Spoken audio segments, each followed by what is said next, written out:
الحمد لله وحده، والصلاة والسلام على من لا نبي بعده.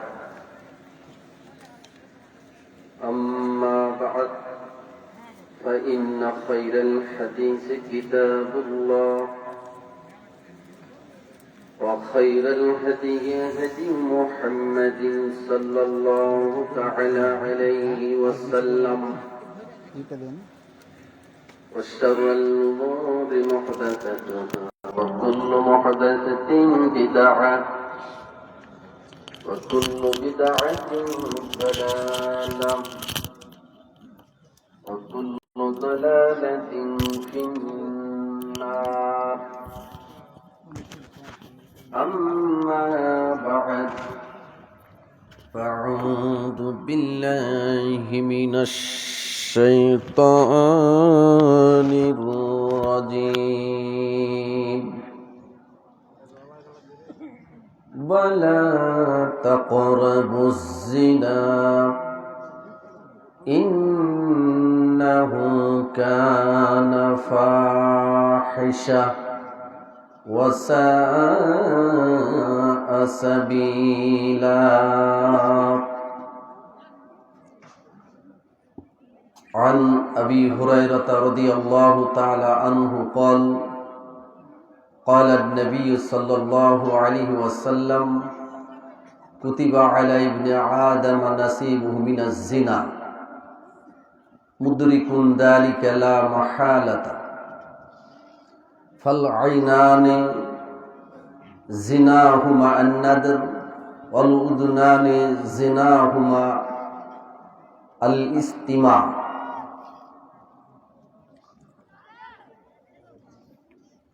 واللسان زناه الكلام واليد زناها البطش والرجل زناها الخطى والقلب يحظى ويتمنى ويصدق ذلك الفرد ويكذبه رواه মুসলিম। উপস্থিত আজকের এই মুহূর্তে ইসলামিক আলোচনা সভার সম্মানিত সুযোগ্য সভাপতি হযরত উলামায়ে কিরাম, মুরব্বিয়ানে ইজাম, সমবয়স্ক যুবক ভাইরা, স্নেহের কচি কাচারা, পর্দার আড়ালে আমার সম্মানিতা মা ও ভগ্নীগণ, সকলকে আমার অন্তরের অন্তরস্থল থেকে আন্তরিক শুভেচ্ছা ও মোবারকবাদ জানাচ্ছি। অতঃপর প্রশংসা জ্ঞাপন করছি মহান আল্লাহ সুবহানাহু ওয়া তাআলার মহান দরবারে, যে আল্লাহ রব্বুল আলামিনের অশেষ মেহেরবানিতে আমরা একটি বছর পর আবারও অত্র এলাকায় অত্র মাঠে একটি ধর্মীয় সভার আয়োজন করতে পেরেছি, কোরআন এবং হাদিসের আলোচনা সভার ব্যবস্থা করতে পেরেছি। আল্লাহ আমাদের তৌফিক দিয়েছেন, এই জন্য সবটুকুন শুকরিয়া আমরা আদায় করছি আল্লাহর দরবারে, আলহামদুলিল্লাহ।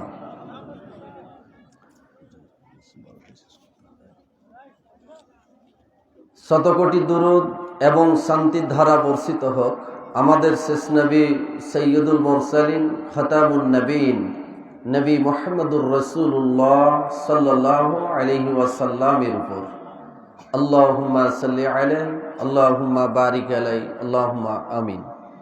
সম্মানিত আজকের এই জালসার উপস্থিতি, আমি আজকে খুব সংক্ষিপ্ত পরিসরে, যেহেতু আজকে 2 দিনের মাহফিলের প্রথম দিন, সঙ্গত কারণে খুব সংক্ষিপ্ত পরিসরে আজকে খুব বক্তব্য দেব। বক্তব্যের বিষয়, যে বিষয়টি নিয়ে কথা বলবো সেটি হলো অবৈধ সম্পর্ক বা জিনা ব্যভিচার। এর সাথে আরো কিছু কথা খুব সংক্ষেপে টানার চেষ্টা করব ইনশাআল্লাহ। আমি এর পূর্বে 2 বার আপনাদের সম্মুখে বক্তব্য দিয়ে গেছি। আপনাদের কাছে আমি নতুন কেউ নই, এখন পুরাতন মানুষ। এবার টানা 3 বারের মতো আপনাদের সামনে আমি কথা বলছি। কাজে আপনাদের এটা জানা হয়ে গেছে যে আমি কিভাবে কথা বলি, কথা বলবো। তাই আমি আপনাদের দৃষ্টি আকর্ষণ করছি, আপনারা কথাবার্তা, খোঁজ গল্প সব কিছু বন্ধ করে আলোচনা শোনার জন্য প্রাণপণে চেষ্টা করেন। আর যেহেতু আজকে প্রথম দিন, মানুষজনের উপস্থিতি সাধারণত একটু কমই হয় প্রথম দিনে, তা আমরা যে কয়জন আল্লাহর বান্দা এখানে উপস্থিত হয়েছি, এভাবে দূরে দূরে ফাঁকা হয়ে না বসে থেকে আমরা একটু সেটে সেটে বসে যাব। এটা আপনাদের প্রতি আমি অনুরোধ জানাচ্ছি যে আপনারা দূরে ফাঁকাতে না বসে থেকে একটু সামনের দিকে আসেন। আপনাদেরকে নিয়ে আমি মত বিনিময় করে আলোচনাটা করব। আপনাদেরকে নিয়ে আমি জিজ্ঞাসা করব, কিছু জানতে চাইব, মত বিনিময় করে আলোচনা করব। আপনারা আমার সেই কথার উত্তর দিবেন। আপনারা কিছু জানার থাকলে আমাকে বলবেন। এভাবে আমরা আজকের আলোচনাটা একটা ক্লাসের মতো করে আলোচনা করব। মনে করেন যে এটা একটা আছে ক্লাস হবে, আমি ক্লাস নেব, আপনারা আমার ছাত্র। এখন এই জন্য দূরে থেকে লাভ নেই, আমরা একেবারে কাছে সেটে সেটে বসি এবং আলোচনাটি বুঝার চেষ্টা করি। আমরা আলোচনাটি করার জন্য সুর টান করে লম্বা কণ্ঠ দিয়ে আমরা আলোচনা করব না, জাস্ট আলোচনাটা আমরা বুঝবো। কি করব? আলোচনাটা আমরা বুঝার চেষ্টা করব। আমার আলোচনার বিষয় কি বুঝতে পেরেছেন? কি বলেছি? কি বলেছি? আলোচনার বিষয় হলো অবৈধ সম্পর্ক বা জেনা ব্যভিচার। তাহলে বৈধ সম্পর্ক আছে নাকি? না হলে অবৈধ কথা আইলো কিভাবে? বৈধ সম্পর্ক শুধু স্বামী স্ত্রীর সম্পর্ক। স্বামী স্ত্রীর সম্পর্ক ব্যতীত যত ধরনের সম্পর্ক আছে, নারী পুরুষ গঠিত সম্পর্ক, সব সম্পর্ক হলো অবৈধ সম্পর্ক। উদাহরণ, ছাত্রী মাস্টারের সম্পর্ক, এটা কি সম্পর্ক? অবৈধ সম্পর্ক। একজন মেয়েকে মাস্টারের কাছে একাকী নিরিবিলি পড়তে দেওয়া যাবে না। খোলামেলা ফাঁকা জায়গায় আরো অনেকে পড়ে, শুধু পড়ার সম্পর্ক থাকবে তার সাথে, এছাড়া অতিরিক্ত কোনো অতিরঞ্জিত কোনো গল্পের সম্পর্ক থাকবে না। তাহলে মাস্টারের সাথে ছাত্রীর সম্পর্ক অবৈধ সম্পর্ক। দুলা ভাইয়ের সাথে শ্যালিকার সম্পর্ক অবৈধ সম্পর্ক। কথা তাই কি না? খালাতো ভাইয়ের সাথে মামাতো বোনের সম্পর্ক অবৈধ সম্পর্ক। এইভাবে চাচাতো বোনের সাথে চাচাতো ভাইয়ের সম্পর্ক কি সম্পর্ক? অবৈধ সম্পর্ক। এক কথায় স্বামী স্ত্রীর সম্পর্ক ব্যতীত যত ধরনের সম্পর্ক আছে সবই অবৈধ সম্পর্ক। তবে একটা সম্পর্ক বৈধ মনে করে আমাদের দেশের মুরব্বীরা করে থাকে, সেটা হলো কি? নানা লাতিনের সম্পর্ক। মনে করে যে এটা কোনো অন্যায় কাজ না, লাতিনকে নিয়ে বা পুতিনরাকে নিয়ে একটু ঠাট্টাটুটি করা যায়, এটা আমাদের দেশের একটা গতি, আমাদের দেশের এটা একটা শিষ্টাচার, অথচ এটা ইসলাম বিরোধী। লাতিন পুতিন এরা মেয়ের মতো। এরা কি? মেয়ের মতো। নিজের মেয়ে, তার সাথে যেমন এ ধরনের আচরণ চলে না, ঠিক তারাও মেয়ের মতো। ছেলের মেয়ে মানে আমার মেয়ে। কথা বুঝেননি? মেয়ের মেয়ে মানে আমার মেয়ে।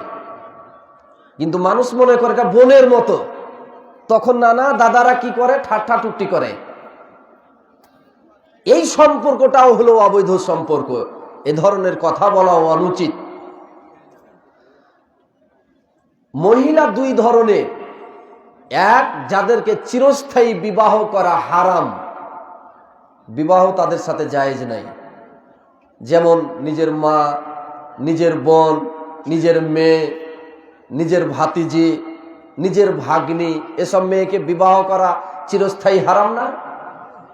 কাজে এদের সাথে সম্পর্ক তো আমরা সেভাবেই চলি। কিন্তু আরেক শ্রেণীর মহিলা যাদেরকে বিবাহ করা জায়েজ, এরা হলো গায়রে মাহরাম। এই গায়রে মাহরামদের সাথে যাতে কোনো ক্রমে পর্দা ছাড়াই আমাদের কথাবার্তার লেনদেন উঠবস না হয়, যদি হয় তাহলে সেটাই হবে আমাদের অবৈধ সম্পর্ক। আর এই অবৈধ সম্পর্ক অর্থাৎ একজন নারী আর একজন পুরুষ পারস্পরিক এই সম্পর্ক স্থাপন। আরেকটা সম্পর্ক আমাদের সমাজে খুব চলে, বন্ধুর সাথে বান্ধবীর সম্পর্ক, বয়ফ্রেন্ড আর গার্লফ্রেন্ড, দুই ফ্রেন্ডের অবাধে খুব কথা। বয়ফ্রেন্ড কিন্তু সবসময় তালে আছে, এটা গার্লফ্রেন্ড বুঝে না। ওর মন যে, মহিলা মানুষের মন খুব নরম হয়, ওর মন যে আমি যেমন আমার বন্ধু চলে আমার সাথে তেমন। কিন্তু তার বন্ধু যে তাকে যে কোনো সময় বিপদে ফেলে তাকে মানে তার ইজ্জতকে হরণ করতে চায়, এটা কিন্তু সে বুঝে না। এই জন্য ছেলেটা অনেক সময় কৌশল করে, খামোখাই স্কুল যায়নি আজকে, একটু পড়া দেখিয়ে নিব। কার কাছে নিবি? না তো আমার বান্ধবীর বাড়ি যাচ্ছে, ওর বান্ধবীর কাছে একটু পড়া দেখিয়ে নিব। আপনারা যারা বাবা আছেন, আপনার মেয়েদের বাবা আছেন, খবরদার কোনো ছেলে যেন আপনার বাড়িতে আপনার মেয়ের কাছে পড়া দেখিয়ে দিতে না আসে। এটা ও পড়া দেখিয়ে নিতে আসেনি, এটা শয়তানি করতে এসেছে। ওই পড়া দেখিয়ে নেওয়ার অজুহাতে অবৈধ সম্পর্ক স্থাপন করতে এসেছে। কথা বুঝতে পেরেছেন? এই যে অবৈধ সম্পর্ক, জিনা ব্যভিচারের সম্পর্ক, এটা চূড়ান্তভাবে ঘৃণিত সম্পর্ক, নিকৃষ্ট সম্পর্ক এবং অশ্লীল সম্পর্ক। এটা সমাজকে নিকৃষ্ট সমাজে পরিণত করে, সমাজে অশ্লীলতা বাড়িয়ে দেয়। আল্লাহ তাআলা সূরা বানী ইসরাইল ৩২ নম্বর আয়াতে বলছেন, ওয়ালা তাকরাবুজ জিনা ইন্নাহু কানা ফাহিশা ওয়া সাআ সাবিলা। খবরদার তোমরা জিনা ব্যভিচারের অবৈধ সম্পর্কের নিকটবর্তী হয়েও না। আল্লাহ তো বলতে পারতেন অবৈধ সম্পর্ক করিও না, কি বলছেন? অবৈধ সম্পর্কের নিকটবর্তী হয়েও না, মানে অবৈধ সম্পর্ক হয়ে যায় এরকম রাস্তাটাই ধরিও না। কারণ রাস্তাটাই এত টাটকা রাস্তা, এত রঙিন রাস্তা, এত মজাদার রাস্তা, এই অবৈধ সম্পর্কের রাস্তা যদি ধরেন তাহলে আর ছাড়তে পারবেন না, তখন আপনাকে চূড়ান্ত জেনাতে পৌঁছে দিবে। এই জন্য এই রাস্তাটা ধরতেই আল্লাহ নিষেধ করেছেন। কেন? দুইটা কারণ। ইন্নাহু কানা ফাহিশা, অত্র আয়াতে আল্লাহ দুটি কারণ উল্লেখ করেছেন। তার একটি হলো কারণ এই জেনার রাস্তাটা হলো অশ্লীল রাস্তা, আর দুই নম্বর ওয়াসাআ সাবিলা, এটা হলো নিকৃষ্ট একটা আচরণ। আচ্ছা, জেনা ব্যভিচার নর নারীর সম্পর্ক, এটা বেহায়াপনা একটা কাজ না? এটা একটা বেহায়াপনা কাজ। সামান্যতম যার লজ্জা আছে সেই বুঝবে যে এটা একটা নিকৃষ্ট কাজ, বেহায়াপনা কাজ। কিন্তু টোটালি যার লজ্জা নাই, লজ্জা ধ্বংস হয়েছে, তার মানে কি গরু ছাগলের মতো হয়ে গেছে। গরু ছাগলের মতো হয়েছে, আপনার চতুষ্পদ প্রাণীর মতো হয়ে গেছে, তার মধ্যে আর লজ্জা কাজ করে না। তখন নারী পুরুষ অবাধে চলতে তখন তার আর দ্বিধা করে না। কিন্তু সামান্যতম যদি লজ্জা কারো থাকে, তাহলে নারী পুরুষের অবৈধ সম্পর্ক স্থাপন করতে তার বিবেকে বাঁধবেই, বাঁধবে না? কিভাবে বাঁধবে? হাদিস আছে, মুসনাদে আহমদের হাদিস। আল্লাহ রসুলের একজন সাহাবী, দেখেন আলোচনাটা কিন্তু বুঝার চেষ্টা করতে হবে, আমি পর্যায়ক্রমে আলোচনাটা নিয়ে যাচ্ছি। আল্লাহ রসুলের একজন সাহাবী রসুল সাল্লাল্লাহু আলাইহি ওয়াসাল্লামের কাছে এসেছেন, এসে বলছেন, হে আল্লাহ রসুল, আমাকে জেনা করার, ব্যভিচার করার সুযোগ দেন। সাংঘাতিক কথা না? যে এখন যদি কোনো মানে পীরকে, নেতাকে, অলিকে আইসা কোনো তার মুরিদরা বলে, কোনো একজন মুরিদ এসে বলে যে পীর সাহেব আমাকে জেনা করার অনুমতি দেন, বাকি যত মুরিদ আছে ওকে থাপড়াইবে না, মারবে কি না? যে বেটা ফাজলাম করার জায়গা পাও না, পীরের কাছে এসে বলছো জেনা করার সুযোগ দেন। তো ওই বেচারা এসে বলছেন ইয়া রাসূলুল্লাহ আমাকে জেনা করার সুযোগ দেন, আমি আর কিছু করতে চাই না, আমাকে এটারও অনুমতি দেন, এটা না হলে আমি চলতে পারবো না। তো সাহাবীরা সব একবারে তেড়ে এসেছে, ওকে মেরে ফেলে দেবে এরকম অবস্থা, যে নবীকে বলছে জেনা করার অনুমতি দেয়, কি যেটা বড় কথা নাকি? তা আল্লাহ রাসূল বললেন থামো। সবাই থেমে গেলেন। রসুল বলছেন থামো, আর কি কেউ কিছু বলতে পারবে? থেমে গেলেন। তো আল্লাহ রসুল বলছেন আল্লাহর বান্দা তুমি জেনা করার সুযোগ চাচ্ছ, তাছাড়া তুমি বলো তো তোমার মা আছে না? না তো আছে। তোমার মায়ের সাথে যদি কেউ জেনা করে তোমারে কেমন লাগবে? সামান্যতম যদি লজ্জা থাকে তাহলে তো অবশ্যই বলবে যে ওর খবর করে দেবো আমি। আমার মায়ের সাথে অন্যায় করবে, আমার রক্ত থাকতে এটা মেনে নেব নাকি? রক্ত থাকতে মেনে নেব না। তো বলেছেন হে আল্লাহ রাসূল আমার জীবনটা আপনার জন্য উৎসর্গ করছি, আমার মায়ের সাথে অন্যায় করবে আমি মেনে নিতে পারবো না। তো আল্লাহর বান্দা তুমি যে জেনা করার সুযোগ চাচ্ছ, তো ও তো কারো মা, তোমার মা যেমন তুমি মানবা না, তো ওই লোক তার মায়ের ব্যাপারে কিভাবে মানবে? বলে তোমার বোন আছে? না তো আছে। আচ্ছা তোমার বোনের সাথে কেউ জেনা করতে চাইলে তোমারে কেমন লাগবে? আমার জীবনটা আপনার জন্য উৎসর্গ করছি, আমার বোনের সাথে কেউ অন্যায় করতে আসলে আমি মেনে নিতেই পারি না। তাহলে তুমি যার সাথে জেনা করবে সেও তো কারো মেয়ে। এরপরে আল্লাহ রাসূল বললেন যে তোমার স্ত্রী আছে না? স্ত্রী আছে। তো তোমার স্ত্রীর সাথে কেউ যদি অবৈধ সম্পর্ক করে, জেনা করতে আসে, তোমারে খারাপ লাগবে না? তোমারে কেমন লাগবে? বলে আমার জীবনটা আপনার জন্য উৎসর্গকৃত, আমার স্ত্রীর সাথে এই ধরনের দুঃসাহস কেউ দেখাতে আসলে তারে কল্লা নিয়ে ফিরে যেতে দেব না। তো তুমি যে মেয়ের সাথে করতে চাও সে তো কারো স্ত্রী হতে পারে, তোমার মেয়ে আছে সেও তো কারো মেয়ে হতে পারে। তাহলে তোমার মেয়ের সাথে অন্যায় করলে তুমি সহ্য করবা না, তোমার মায়ের সাথে, স্ত্রীর সাথে, বোনের সাথে এটা করলে তুমি সহ্য করবা না। তো তুমি কি করে লোকের বোনের সাথে, মায়ের সাথে, স্ত্রীর সাথে এটা করবা বলে ভাবছ? যৌক্তিক কথা, যৌক্তিক কথা। আল্লাহ রাসূল সাল্লাল্লাহু আলাইহি ওয়াসাল্লামের কাছে তিনি আত্মসমর্পণ করলেন, ভুল বুঝতে পারলেন, আল্লাহ তার জন্য দোয়া করলেন, আল্লাহ এর অন্তরটাকে পবিত্র করে দাও, এর গুনাহ যা ছিল মাফ করে দাও, এর লজ্জা স্থানকে আল্লাহ তুমি হেফাজত করো। হাদিসের মধ্যে আছে আল্লাহ রাসূল এই দোয়া করলেন, সে এমন ভাবে জেনা থেকে মুক্ত হলো যে বেগানা নারীর প্রতি মরা পর্যন্ত আর কোনোদিন চোখ তুলে তাকিয়ে দেখেন নাই, কোনোদিন চোখটা এভাবে তুলে দেখেন নাই যে এই মহিলাটা একটু কেমন, একটু দেখেনি, তার হাতটা কেমন, পাটা কেমন।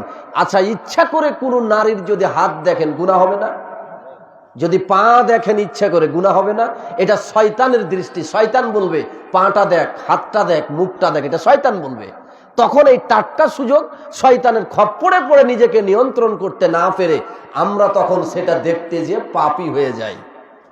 আচ্ছা আমি এই যুবক ভাইরা, যুবকদেরকে নিয়ে বেশি কথা হবে আমার আজকে, কারণ জেনা ব্যভিচার বা অবৈধ সম্পর্ক কারা বেশি করে? বুড়োরা করে না যুবকরা করে? যুবকরাই বেশি করে। এই যে তোমার ভালোবাসা দিবস চলে গেল, তুমি বলছো যে ভালোবাসা দিবস, ছি ছি ছি ছি, আস্তাগফিরুল্লাহ আস্তাগফিরুল্লাহ।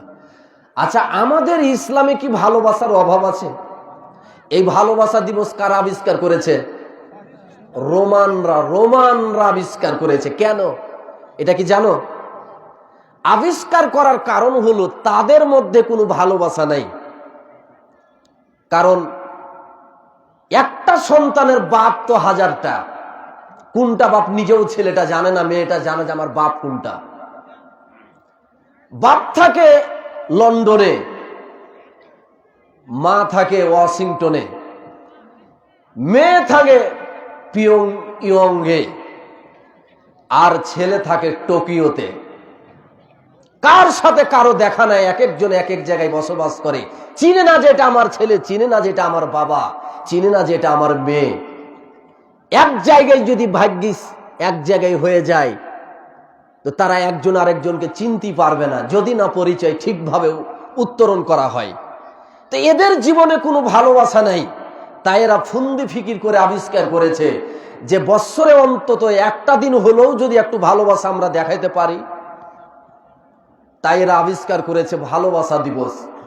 এটা ভালোবাসা দিবস তো না, আমাদের দেশে যা চলে এটা ভালোবাসা দিবসের নামে বেশ্যা ও বেহায়াপনা দিবস, এটা চলে নষ্টামি দিবস।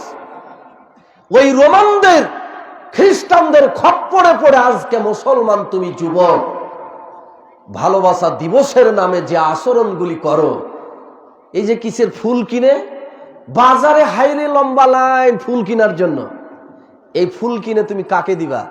কাকে দিবা? এই হাদিসটা বললাম এই জন্যই, কাকে দিবা? তুমি মনে করতে সেটা উমুকের মেয়ে, আমারকে তার সাথে আমি প্রেম করতে পারলে সাময়িকভাবে তাকে একটু সুযোগে বাগিয়ে নিয়ে বাস কেটে পড়বো, ভেঙে পড়বো, বাস এটাই তো তুমি চেয়েছো। তো তুমি একবার চিন্তা করো তো, যে যেই মেয়েটার সাথে তুমি অন্যায় আচরণ করতে চাও ও তো কারো মেয়ে, ও তো কারো বোন। তোমার বোনের সাথে যদি এটা কেউ করে তোমারে কেমন লাগবে? ও তো কারো স্ত্রী, তোমার স্ত্রীর সাথে কেউ যদি করে খারাপ লাগবে না? তাহলে আপনার স্ত্রী আছে, আপনার বোন আছে, আপনার মা আছে, আপনার মেয়ে আছে, ঠিক অনুরূপ ভাবে অন্যের মেয়ে, অন্যের বোন, অন্যের স্ত্রীর সাথে এই নির্লজ্জ কাজ, এই ভালোবাসার নামে বেহায়াপূর্ণ কাজ কি করে আপনি মুসলিম যুবক করতে পারেন? ছি ছি ছি। হাদিসের মধ্যে আছে যে আল্লাহ রাসূল বলেছেন, আমার উম্মতেরা অদূর ভবিষ্যতে ইহুদি খ্রিস্টানদের এমন অনুসরণ করবে, হাতে হাতে অনুসরণ করবে, বিঘতে বিঘতে অনুসরণ করবে। ইহুদি খ্রিস্টানরা যদি সাপের গর্তে যায় তো আমার উম্মত সাপের গর্তে চলে যাবে, মানে ওরা যা করবে তাই করবে।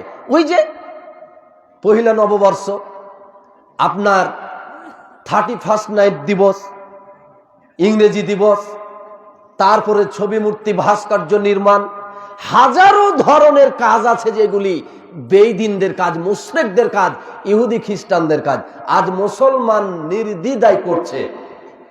যত ধরনের দিবস পালন আছে, দিবস পালন মুসলমানদের কাজ নয়। কোরআন সুন্নাতে দিবস পালন বলে কোনো দিবস নাই। আমাদের সমাজে চলতেছে না, মুসলমান করতেছে না। এই দিবস পালন এসেছে ইহুদি খ্রিস্টানদের পক্ষ থেকে। আমার নবী এটাই বলেছেন, আমার উম্মত ইহুদি খ্রিস্টানদের অনুকরণ করবে, হাতের হাত, বিঘতের বিঘত। যদি তারা সাপের গর্তে যায়, এরাও সাপের গর্তে চলে যাবে। অতএব কি করে আমি এই 14ই ফেব্রুয়ারিতে ফুল কিনে অন্যের মেয়েকে আমি দিয়ে তার সাথে এই অবৈধ সম্পর্ক আমি নজির স্থাপন করতে পারি? যদি আমার বোনের সাথে কেউ করে, আমার মেয়ের সাথে কেউ করে, আমার কেমন লাগবে? নিঃসন্দেহে খারাপ লাগবে। অতএব এই বেহায়াপনা কাজ, এই নোংরামি কাজ করার কেউ দুঃসাহস দেখাবেন না। আজকে এই নোংরামি কাজ করে বিবাহ শাদী করবেন, এই জেনার রাস্তা খুলে দিয়ে হয়তো তাকে বিবাহ করবেন। আপনার আবার মেয়ে হবে না, আপনি আবার ছেলের বাবা হবেন না, আপনার ছেলেও এই নষ্টামি করবে, আপনার মেয়ের সাথে কেউ এই নষ্টামি করবে। সেই দিন কি করে সহ্য করবেন? এই জন্য জাতিকে পবিত্র করুন, সমাজকে অশ্লীল মুক্ত করুন, জেনা ব্যভিচার থেকে নিবৃত থাকুন। এটা একটা ফাহেসা কাজ, নির্লজ্জতামূলক কাজ, এটা একটা নিকৃষ্ট আচরণ। এখান থেকে যার সামান্যতম ভদ্রতা আছে, ইতস্তত বোধ আছে, সামান্যতম যার লজ্জাবোধ আছে, সে কোনোদিন এই ধরনের নিকৃষ্ট কাজে জড়াতে পারে না। কাজেই জেনা ব্যভিচারের প্রথম কাজটা কি? যেটা হলো নিকৃষ্ট কাজ, এখান থেকে দূরে থাকতে আল্লাহ বলেছেন, এর ধারে কাছে যেতে আল্লাহ নিষেধ করেছেন। 2 নম্বর জেনা ব্যভিচারের ফলাফল আল্লাহ তাআলা সূরা ফুরকান 68-69 নম্বর আয়াতে বলছেন, ওয়াল্লাযীনা লা ইয়াদউনা মা'আল্লাহি ইলাহান আখার ওয়া লা ইয়াকতুলুনা আন-নাফসাল্লাতী হারামাল্লাহু ইল্লা বিল হক ওয়া লা ইয়াজনুন। আর যারা আল্লাহর সাথে অন্যকে শরীক করে না, অন্যায়ভাবে কোনো মানুষকে হত্যা করে না, আর জেনা ব্যভিচার করে না, ওয়ামাইয়াফাল যালিকা ইয়ালকা আসামা, কিন্তু কেউ যদি এগুলি করে, জেনা ব্যভিচার করে, অন্যায়ভাবে কোনো মানুষকে মারে, আল্লাহর সাথে অন্য কারো ডাকে, এই তিনটি পাপ যদি কেউ জেনে বুঝে করে, ইয়ালকা আসামা, তাহলে সে আযাব প্রাপ্ত হবে, ধ্বংস হবে। ইউদাফ লাহুল আযাবু ইয়াউমাল কিয়ামা, আর এই আযাবকে আল্লাহ কিয়ামতের দিন বর্ধিত করে দিবেন।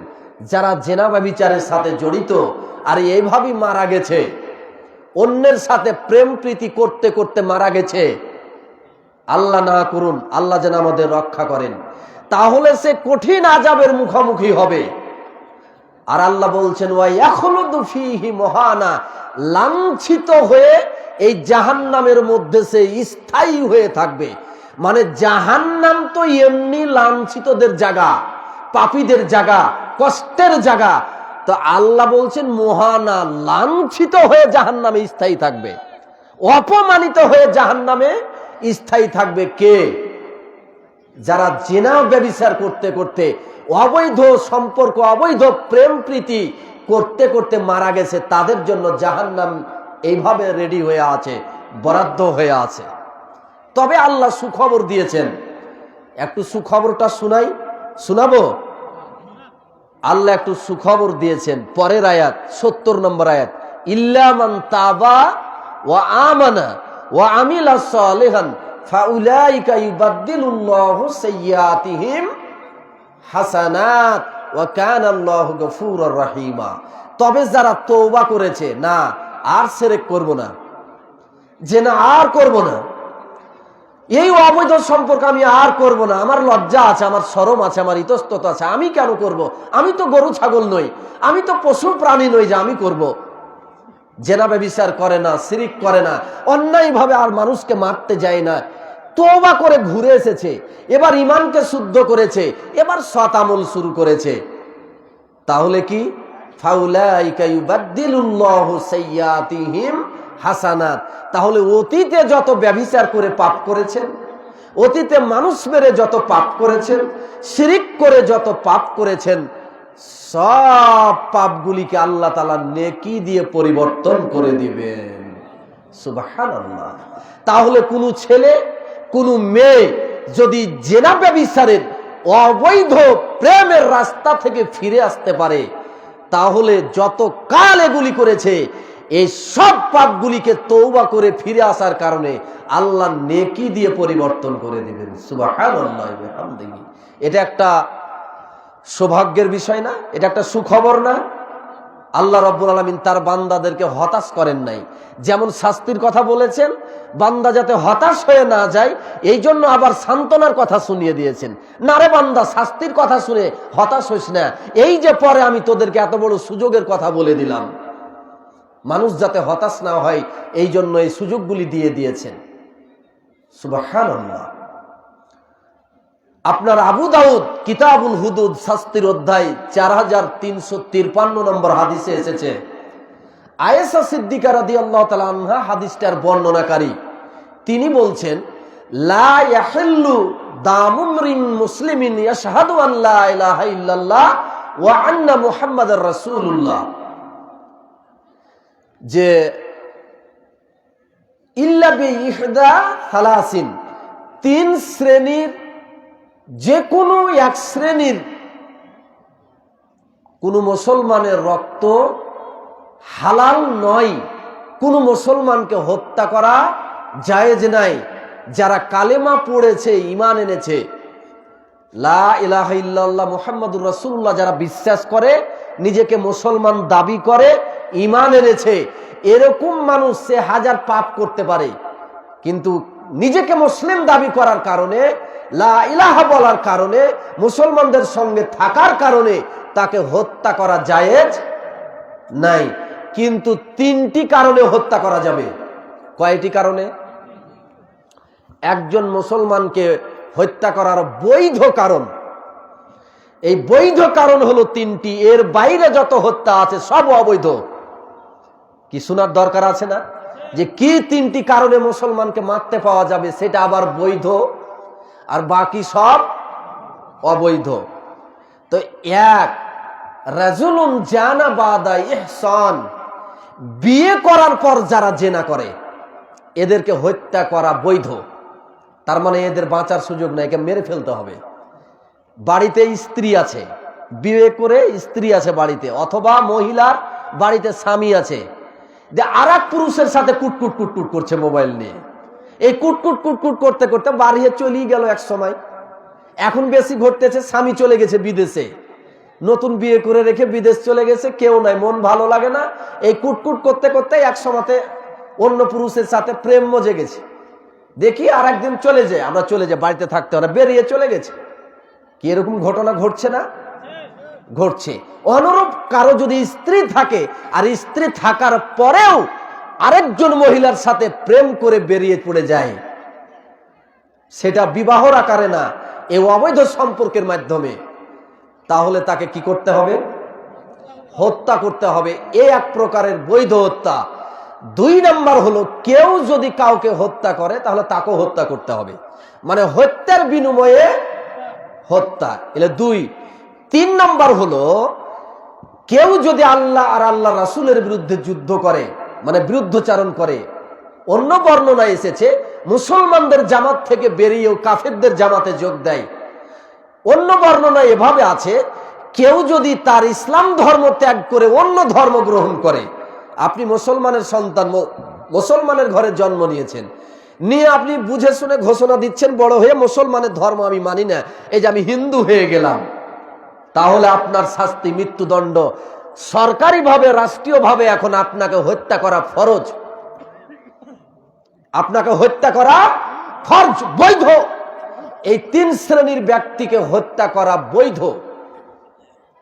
উল্লেখ্য যে এই 3 শ্রেণীর ব্যক্তির মধ্যে 2 শ্রেণীর একটু সুযোগ আছে বাঁচার। 2 শ্রেণীর কি আছে? বাঁচার সুযোগ আছে। আর 1 শ্রেণীর বাঁচার কোনো রাস্তাই নাই। 2 শ্রেণীর সুযোগ আছে, মানে যে ধর্ম পাল্টিয়ে দিয়েছে, ও যদি বলে যে না আমি ভুল করেছি, আমি আবার মুসলমান হয়ে গেলাম, বুঝতে পারেনি, তাহলে ওকে আর মারা যাবে না। বুঝতে পেরেছেন? ওর বাঁচার সুযোগ আছে। আর যে ব্যক্তি হত্যা করেছে কাউকে, কিন্তু নিহতর পরিবার যদি বলে যাক আমার লোককে মেরেছে, আমরা আর মারতে চাই না, এত টাকা দিলে মাফ করে দেব, অথবা টাকাও নিব না, আমরা হত্যাও করবো, যাক তাকে ক্ষমা করে দিলাম, তাহলে সুযোগ আছে না বাঁচার? টাকা দিয়ে হলেও বা না হলেও সুযোগ আছে। আর যদি না ক্ষমা করে তাহলে তো রাস্তা নাই, কিন্তু সুযোগ আছে। কিন্তু বিবাহ করার পর, ঘরে স্ত্রী থাকার পর, ঘরে স্বামী থাকার পর যদি অন্য কোনো স্ত্রী বা অন্য কোনো স্বামীর সাথে প্রেম করে আর তার সাথে বেরিয়ে চলে যান, তার সাথে জেনা করেন, তাহলে এই পৃথিবীতে বাঁচার কোনো সুযোগ, তাকে মেরে ফেলতেই হবে। আপনি যে একটু কায়দা কৌশল করবেন, যে দেখেন তো একটু নড়ে চড়ে দেখে একটু বাঁচার কোনো সুযোগ আছে কিনা। অনেক সময় আবার বলে লাল হাদিস আর সাদা হাদিস। লাল হাদিস আর সাদা হাদিস, তা আপনাদের তো ঘুরাবার ফিরাবার অনেক কল থাকে হুজুর, তো দেখেন একটু ঘুরিয়া ঘাড়িয়া এই মহিলাটাকে একটু জায়েজ করা যায় কিনা। বিশ্বাস করেন ভাই, এখানে লাল হাদিস আর সাদা হাদিস কিছু নাই, ঘুরিয়ে ফিরিয়ে হালাল করারও কোনো সুযোগ নাই। রাসূলের চূড়ান্ত সিদ্ধান্ত, বিয়ে করার পর যদি কেউ জেনা করে তাহলে বাঁচার সুযোগই নেই। বলবেন বেঁচে আছে যে, গায়ের জোরে হয়তো বলবেন বেঁচে আছে যে উমুক মহিলা আর একটা স্বামীর সাথে চলে গেছে, তাও তো বেঁচে আছে গায়ের জোরে। দেশে ইসলামিক আইন নাই তাই, দেশের কোর্ট কাচারি ইসলাম দিয়ে চলে না তাই। কথা বুঝেননি? অনেক পুরুষ অন্য মহিলার সাথে জেনা করে, নিজের ঘরে স্ত্রী আছে, আরেকজনের বাড়িতে যায়, নিয়মিত যাতায়াত করে, তার সাথে জেনা করে, মুখ খুলে না। প্রভাবশালী ব্যক্তি, গ্রামের মানুষ অনেকে জানে, মুখ খুলে না, বলতে পারে না যেটা করে, কিন্তু করে। এই পুরুষের বাঁচার কোনো সুযোগ নাই। আরে যে মুরতাদ হয়েছে তারও আছে, মানুষ হত্যাকারীরও বাঁচার সুযোগ আছে। বিয়ে করে কেউ জেনা করলে এর বাঁচার সুযোগ নাই। আমাকে একদিন বলতেছে হুজুর একটা মাসলা জিজ্ঞাসা করবো, একটু সঠিক কোনো রাস্তা থাকলে বলে দিবেন। বলেন মাসলাটা কি? মাসালাটা হলো, একজন অমুক জায়গার মহিলা এক ছেলের সাথে বেরিয়ে চলে গেছে, কিন্তু আগের তার স্বামী আছে, তার স্বামী নিতে চায়, মহিলাও এখন আসতে চায়, এটাকে হালাল করার উপায় কি? আমি কি বলবো? আমি কি কোরআন হাদিসের বাইরে কথা বলবো নাকি? তা আমি বলছি হালাল করার উপায় একটা আছে আমার কাছে। বলে কি? এই মহিলাকে এখন বুক পর্যন্ত পুঁতে দিয়ে চারিদিক থেকে পাথর মেরে মেরে তাকে হত্যা করতে হবে, এটাই হলো তাকে হালাল করার রাস্তা। তো কইছে হুজুর এটা তো কঠিন হয়ে গেল। মানে সংসার ও চাচ্ছে যে সংসারটা টিকেবার আবার কোনো ব্যবস্থা আছে নাকি? তো সংসার টিকেবার ব্যবস্থা তো আমার কাছে নাই। নবীর তো চূড়ান্ত সিদ্ধান্ত, বিয়ে করে কেউ জেনা করলে তার শাস্তি মৃত্যুদণ্ড।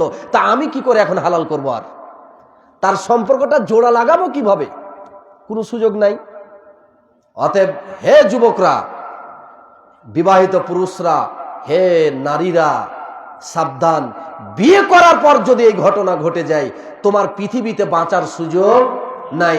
বেঁচে আছি, গায়ের জোরে বেঁচে আছি, কোরআন হাদিস বিরোধী ভাবে অবস্থান নিয়ে সমাজে বেঁচে আছে, ছাড়া আর কিছু নয়।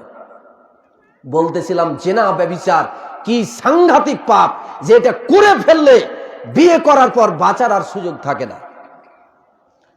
মিসকাতের 5109 নম্বর হাদিস, আবু হুরায়রা রাদিয়াল্লাহু তাআলা আনহু থেকে হাদিসটি বর্ণিত। তিনি বলছেন যে রাসূল সাল্লাল্লাহু আলাইহি সাল্লাম বলেছেন, সালাসাতুন, তিন শ্রেণীর মানুষ আছে, লা ইউকাল্লিমুল্লাহু ইয়াওমাল কিয়ামা, আল্লাহ কিয়ামতের দিন তাদের সাথে কথা বলবেন না, ওয়ালা ইউযাক্কিহিম, তাদেরকে পবিত্র করবেন না, ওয়ালা ইয়ানদুরু ইলাইহিম, তাদের দিকে তাকিয়েও দেখবেন না।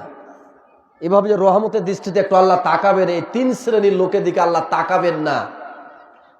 ওয়ালাহুম আযাবুন আলীম, আর এদের জন্য আছে যন্ত্রণাদায়ক শাস্তি। তিন শ্রেণীর মানুষ, জানার ইচ্ছা হয় না? জানার ইচ্ছা হয় কি না? তিন শ্রেণীর ব্যক্তির উপর আল্লাহ এত রাগ, আল্লাহু আকবার। অথচ আপনারা জানেন 99টা মানুষকে হত্যা করে আবার 100 পুড়িয়ে দেওয়া হয়েছিল একটাকে হত্যা করে। এরপরও সে মাপ পেয়েছে, পায়নি? সারা জীবন পাপ করেছে, সন্তানরাকে বলেছে বাবা আমি যদি মরে যাই পুড়িয়ে ছাই করে উড়িয়ে দিও, কারণ এত পাপ করেছি আল্লাহ ধরলে মাফ করবে না, আমাকে ছাড়বে না। তো ওর ধারণা যে উড়িয়ে দিলে আল্লাহ ধরতে পারবে না, এই জন্য তাই করেছিল। কিছু পানিতে আর কিছু মাটিতে আল্লাহ বাতাসকে বললেন সব জড়ো করা হলো। এরপরে তাকে মানুষ বানিয়ে বলা হলো লেমা ফালতা হাজ, আল্লাহর বান্দা এমনটি কেন করেছিলে? মিন খাসিয়াতিক, তোমার ভয়ে করেছিলাম, কারণ আমি খুব পাপ করেছিলাম, এত পাপ করেছিলাম তুমি ধরলে আমাকে শাস্তি দিবে, তাই ছাই করে উড়িয়ে দিতে বলেছিলাম। তো আল্লাহ বললেন আরে তুই যখন আরে এতই ভয় করিস, আমাকে যখন এতই ভয় করেছিলি, যা তোরে মাফ করে দিলাম। তাহলে 100 মানুষ হত্যা করে এত বড় পাপ করার পরও আল্লাহ ইচ্ছা করলে তারা মাফ করে দিতে পারেন। কিন্তু কি এমন তিন শ্রেণীর ব্যক্তি যে আল্লাহ এদেরকে মাফও করবেন না, রহমতের দৃষ্টিতে তাকাবেন না, পবিত্র করবেন না, আর এদের জন্য কঠিন শাস্তি আছে। তিন প্রকারের। এক, সাইখুন জান, বৃদ্ধ জেনাকার। বিবাহ করার পর বাড়িতে সন্তান সন্ততি আছে, নাতিপুতি হয়তোবা আছে, বয়স হয়ে গেছে, ও আবার অন্য মহিলার সাথে ফের জেনা করতে গেছে। এই বুড়া জেনাকার। আরে গায়ের শক্তি এখন কমে গেছে, এখন কেন এগুলি করবে? যুবক না হয় তাড়নায় পড়ে করে ফেলেছে, এখন শাস্তির মুখোমুখি হবে, কিন্তু এর তো শক্তিও নাই, কিন্তু অন্তর ফের যুবকের মতোই হয়ে আছে। এই গায়ে চেহারা দেখতে বুড়ো, কিন্তু আর ভিতর যুবক হয়ে আছে। আবার এ বয়সে জেনা করতে গেছে। তো বুড়ো বয়সে যদি কেউ জেনা করে, তাহলে আল্লাহর তার উপরে খুবই রাগ। একে পবিত্র করবেন না, কিয়ামতের মাঠের দিকে তাকাবেন না, আর এর জন্য কঠিন শাস্তি আছে। দুই নাম্বার মালিকুন কাদ্দাব, মিথ্যাবাদী দায়িত্বশীল, মিথ্যাবাদী শাসক। যারা রাষ্ট্র পরিচালনা করে, সমাজ পরিচালনা করে, কিন্তু মিথ্যা কথার ভিত্তিতে করে। এমপি হোক, মন্ত্রী হোক, চেয়ারম্যান হোক, মেম্বার হোক, ম্যাজিস্ট্রেট হোক, এসপি হোক, ডিসি হোক, সুপার হোক, প্রিন্সিপাল হোক, ভাইস প্রিন্সিপাল হোক, তারপরে বিশ্ববিদ্যালয়ের ভাইস চ্যান্সেলর হোক, যে হোক, যারা দায়িত্ব পালন করে কিন্তু কিসের ভিত্তিতে? মিথ্যা কথা দিয়ে। এরপর আল্লাহর খুব রাগ। একে আল্লাহ মাফ করবেন না, কিয়ামতের মাঠের দিকে ঘুরে তাকাবেন না। আর 3 নাম্বার হলো ওয়া আইলুন মুস্তাকবির, গরিব অহংকারী। এই গরিব অহংকারীর দিকে আল্লাহ রহমতের দৃষ্টিতে তাকাবেন না। গরিব অহংকারী আবার হইতে পারে নাকি? গরিব অহংকারী হতে পারে না? আমরা তো জানি যার টাকা পয়সা আছে সাধারণত সে একটু অহংকার করে, হ্যাঁ, একটু দাপটে কথা বলে। কিন্তু গরিব আবার অহংকারী কিভাবে হয়? হতে পারে কিভাবে? ধরেন যে আপনি কৃষক মানুষ, ধান আবাদ করে খান, এখন ধান কাটার সময় চলে এসেছে, বন্যার পানিও চলে আসছে, ধান হয়তো ডুবে যাবে। তা আপনি তাড়াহুড়া করছেন, ধানটা যদি কেটে বাড়িতে আনতে পারতাম তো গায়ে একটু বাতাস লাগতো। তো একাকি পারছেন না, তাই আপনি যারা দিনমজুর কাজ করে খায় এদের একটু খোঁজ করতেছেন। তো পেয়ে গেছেন একজন দিনমজুরকে, সে ধান কেটে খায়, মানুষের নিড়ানি দিয়ে খায়, কাজ করে খায়। তো তাকে বলছেন যে বাবা বা ভাই, আমার ধানটা ডুবে যাচ্ছে, চলো তো তোমার তো হাতে কাজ নাই, আমার কাজটা একটু করে দে, ধানটা আমরা বাড়িতে নিয়ে আনি। যাক, তুমি এমনি সময় যা পাও, দরকার হলে একটু ধরিয়ে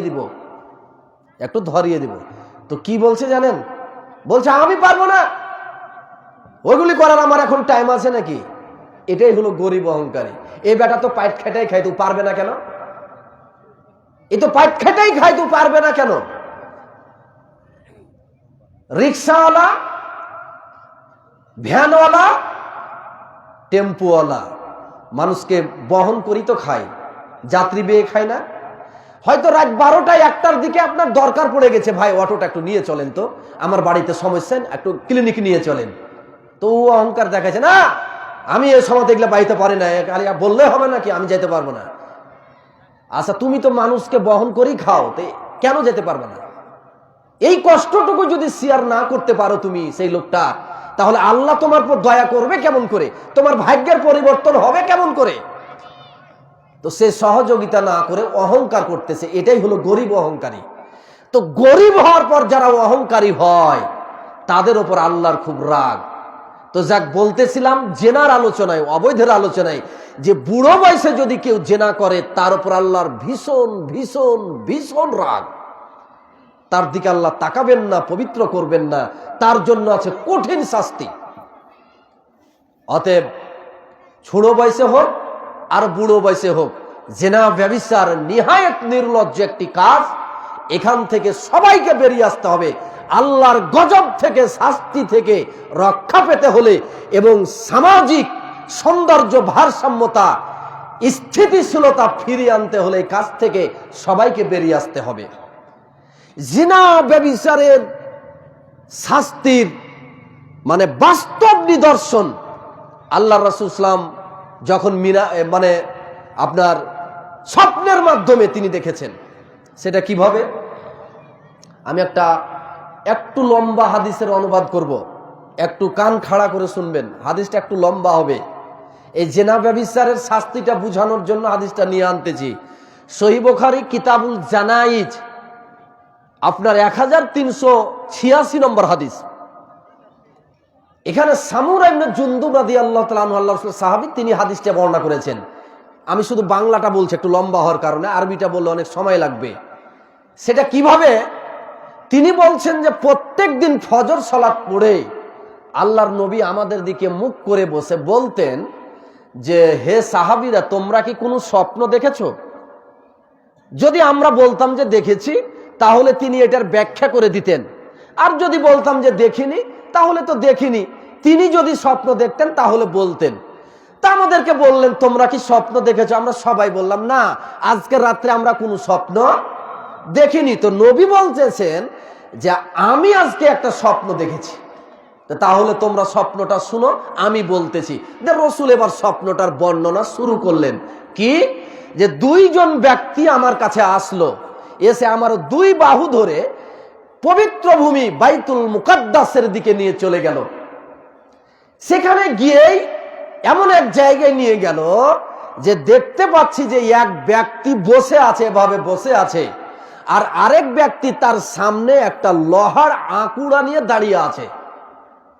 তো লোহার আকুড়াটা দিয়ে গালের এক পাশে ভিতর দিয়ে এইভাবে টেনে হিচড়ে পিছন পর্যন্ত ছিঁড়ে ফেলছে। এই দিক যখন হয়ে গেল, আবার এই দিক শুরু করছে। এই দিক শুরু করার সময় এই দিক ভালো হয়ে যাচ্ছে, আবার এই দিক করা হচ্ছে। এই দিক শুরু করার সময় আবার এই দিক ভালো হচ্ছে। এইভাবে তাকে শাস্তি দিতেই আছে। তো নবী বলতেছেন, আমি জিজ্ঞেস করলাম, মা হাজা, এটা কি? তো আমাকে বলছেন তারা দুইজন, ওই যে দুইজন আমাকে নিয়ে গেলেন, বলতেছেন ইনতলিক, এটা পরে বলা হবে, আপনি সামনে এগিয়ে চলেন, এটা পরে বলা হবে, এগিয়ে চলেন। তো চলতে লাগলাম। আবার চলতে চলতে কিছুক্ষণ পর দেখতে পাই একজন ব্যক্তি চিত হয়ে শুয়ে আছে, আর আরেকজন ব্যক্তি তার মাথার কাছে দাঁড়িয়ে পাথর হাতে দাঁড়িয়ে আছে, আর পাথর দিয়ে মাথাতে জোরে মারতেছে। মাথা ফেটে চৌচির হয়ে যাচ্ছে, পাথর দূরে ছিটকে চলে যাচ্ছে। ওই লোক আবার পাথরটা কুড়াতে যাচ্ছে, কুড়িয়ে আনার আগে মাথা আবার ঠিক হয়ে যাচ্ছে, আবার পাথর দিয়ে মারছে, আবার পাথর কুড়াতে যাচ্ছে, আবার মাথা ঠিক হয়ে যাচ্ছে।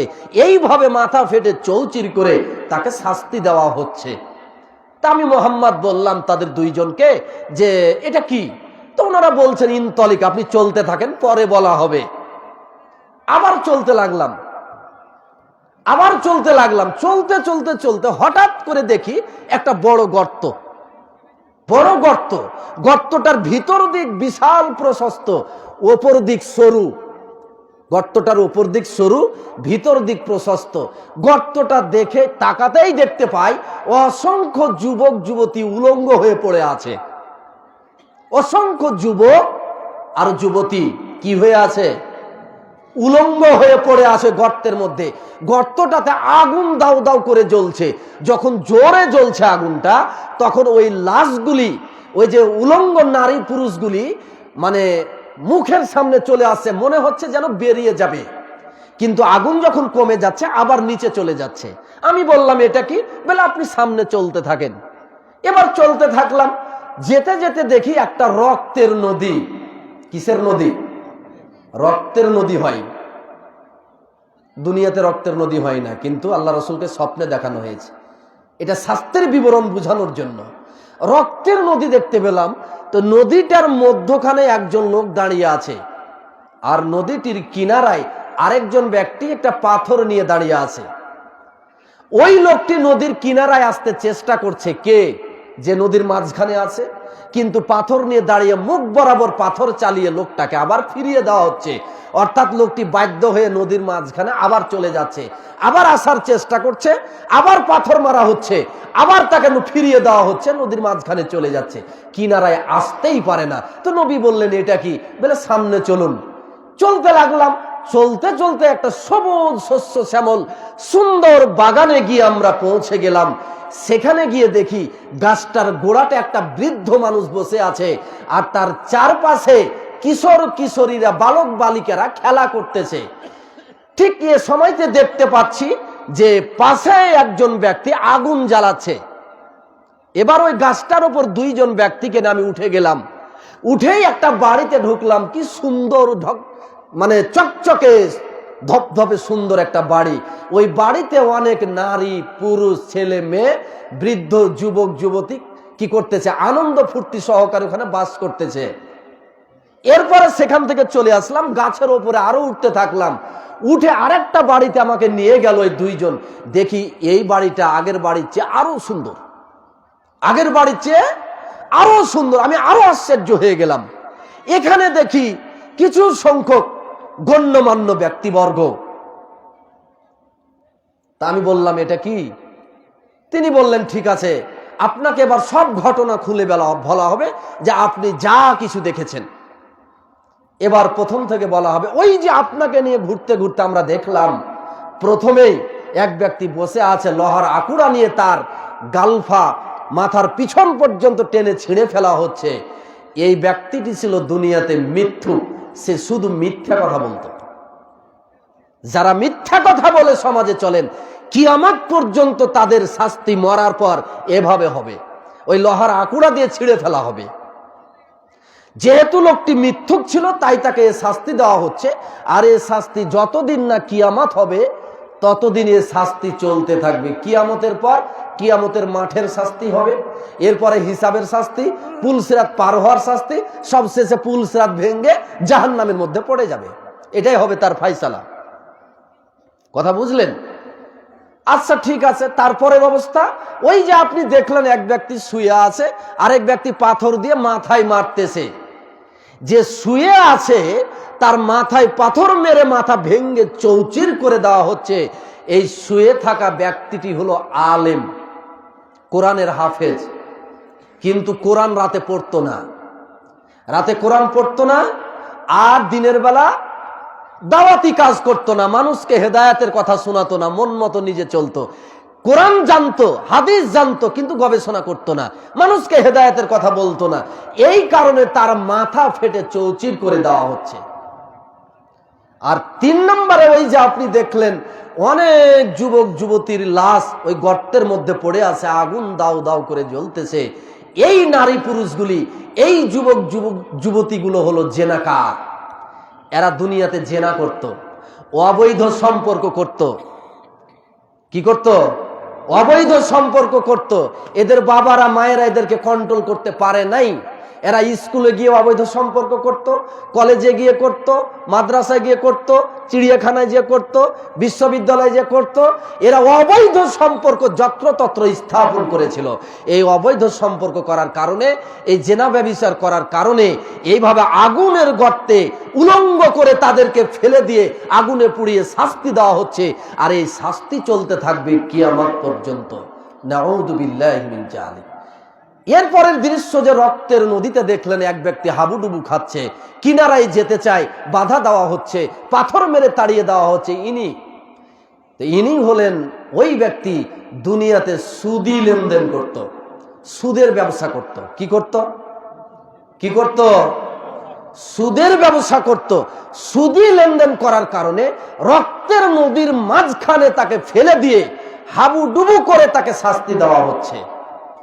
তাহলে সুদের ব্যবসা যারা করবে, সুদের লেনদেন যারা করবে, তাদের শাস্তি কি? তাকে মেরে রক্তের নদীতে ভাসিয়ে দিতে হবে। এটা আল্লাহ রাসূলের হাদিসের ফয়সালা। যত সমাজে সমিতি গড়ে উঠেছে না, পাড়ায় পাড়ায়, মহল্লায় মহল্লায়, গ্রামে গঞ্জে, মুড়ে মজলিসে, সব জায়গায় সুদের কারখানা গড়ে উঠেছে। কাজ নাই কাম নাই, একটা সমিতি খুলেছে, 10 জন যুবক এক জায়গাতে আইতরাই 100 টাকা করে জমা করি, দিয়ে মানুষকে ঋণ দিই। ঋণ দিয়ে কি করব? 100 টাকা দিয়ে 120 টাকা নিব। কি সুদের কারখানা গড়ে উঠে নাই? সব যুবক যুবতী যারা করতেছো, যারা সুদ দিতেছো, এর সাথে জড়িয়ে গেছো, যারা লিখে রাখছো, যারা সাক্ষী আছো, সবাই সমানভাবে অপরাধী। সবাইকে আজকে না হোক কালকে, কালকে না হয় পরশু, পরশু না হয় মরার পর অবশ্যই সুদখোরদেরকে মেরে রক্তের নদীতে ভাসিয়ে দেওয়া হবে। সেই দিন রক্ষা করার কেউ থাকবে না। অতএব ইসলামিক রাষ্ট্র নেই, ইসলামিক আইন নেই বলে আপনি ইচ্ছা মতন কাজ করবেন, এটা করিয়েন না। মানুষ শুধু লাঠির জোরে আপনাকে ঠিক করবে, তাই ঠিক হবেন, এটা মুসলমানের কাজ নয়। মুসলমান ঠিক হবে কাকে ভয় করে? আল্লাহকে ভয় করে চলবে, রাসূলের নীতি মেনে চলবে।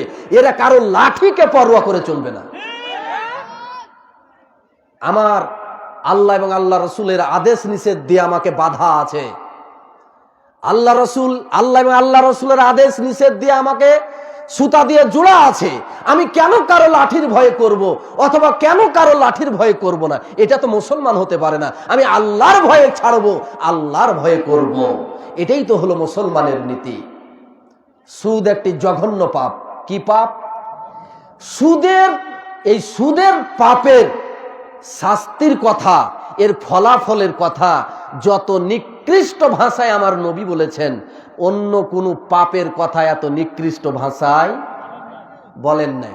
দেখেন, বেদাতের পাপ, ইবাদত কবুল হবে না। শিরকের পাপ কি?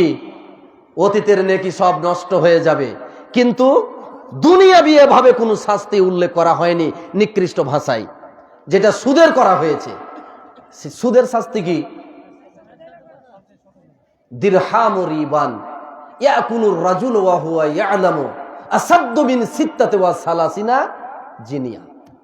জেনে বুঝে যেটা সুদ, কেউ যদি 1 টাকা সুদ খায়, যেটা সুদ, তারপরও সুদ খাচ্ছে, তাহলে 36 বার অবৈধ সম্পর্ক করলে, 36 বার জেনা করলে যে পাপ হবে, 1 টাকা সুদ খেলে তার চেয়ে বড় পাপ হবে। নাউযু বিল্লাহি মিন যালিক। জেনা ব্যভিচারের তো শাস্তির কথা বলতেছি, জেনা ব্যভিচারের আলোচনা করতেছি। একটু জেনা ব্যভিচার করার কারণে সমাজে অনেক যুবককে গলায় জুতা দিয়ে ঘুরানো হয় না? আর 1 টাকা সুদ খেলে কয়বার জেনা করার সমান হয়? 36 বার। তাহলে হিসাব অনুযায়ী কেউ যদি 1 টাকা সুদি লেনদেন করে তাহলে 36 বার জুতা গলায় দিয়ে ঘোরা দরকার। কারণ একটা যুবক 36 বার জেনা করে যে অন্যায় করেছে, এই লোক 1 টাকা সুদ খেয়ে তার চেয়ে বড় অন্যায় করেছে। সুদখোররা সাবধান হয়ে যান। আর একটু পাপ দেখবেন, আল্লাহ রাসূল সাল্লাল্লাহু আলাইহি ওয়াসাল্লাম বলছেন, আর রিবা সাবউনা হুবান আইসারুহা ইয়ানকার রাজুল উম্মাহ। সুদের গুনাহের 70টি ভাগ আছে। 1 ধাপ, 2 ধাপ, 3 ধাপ, 4 ধাপ করতে করতে 70টা স্তর আছে সুদের গুনাহে। সবচেয়ে নিম্ন স্তর, ছোট স্তর যেটা, সেটা হলো নিজের মার সাথে জেনা করা। নাউযু বিল্লাহি মিন যালিক। সুদের পাপের শাস্তি কি?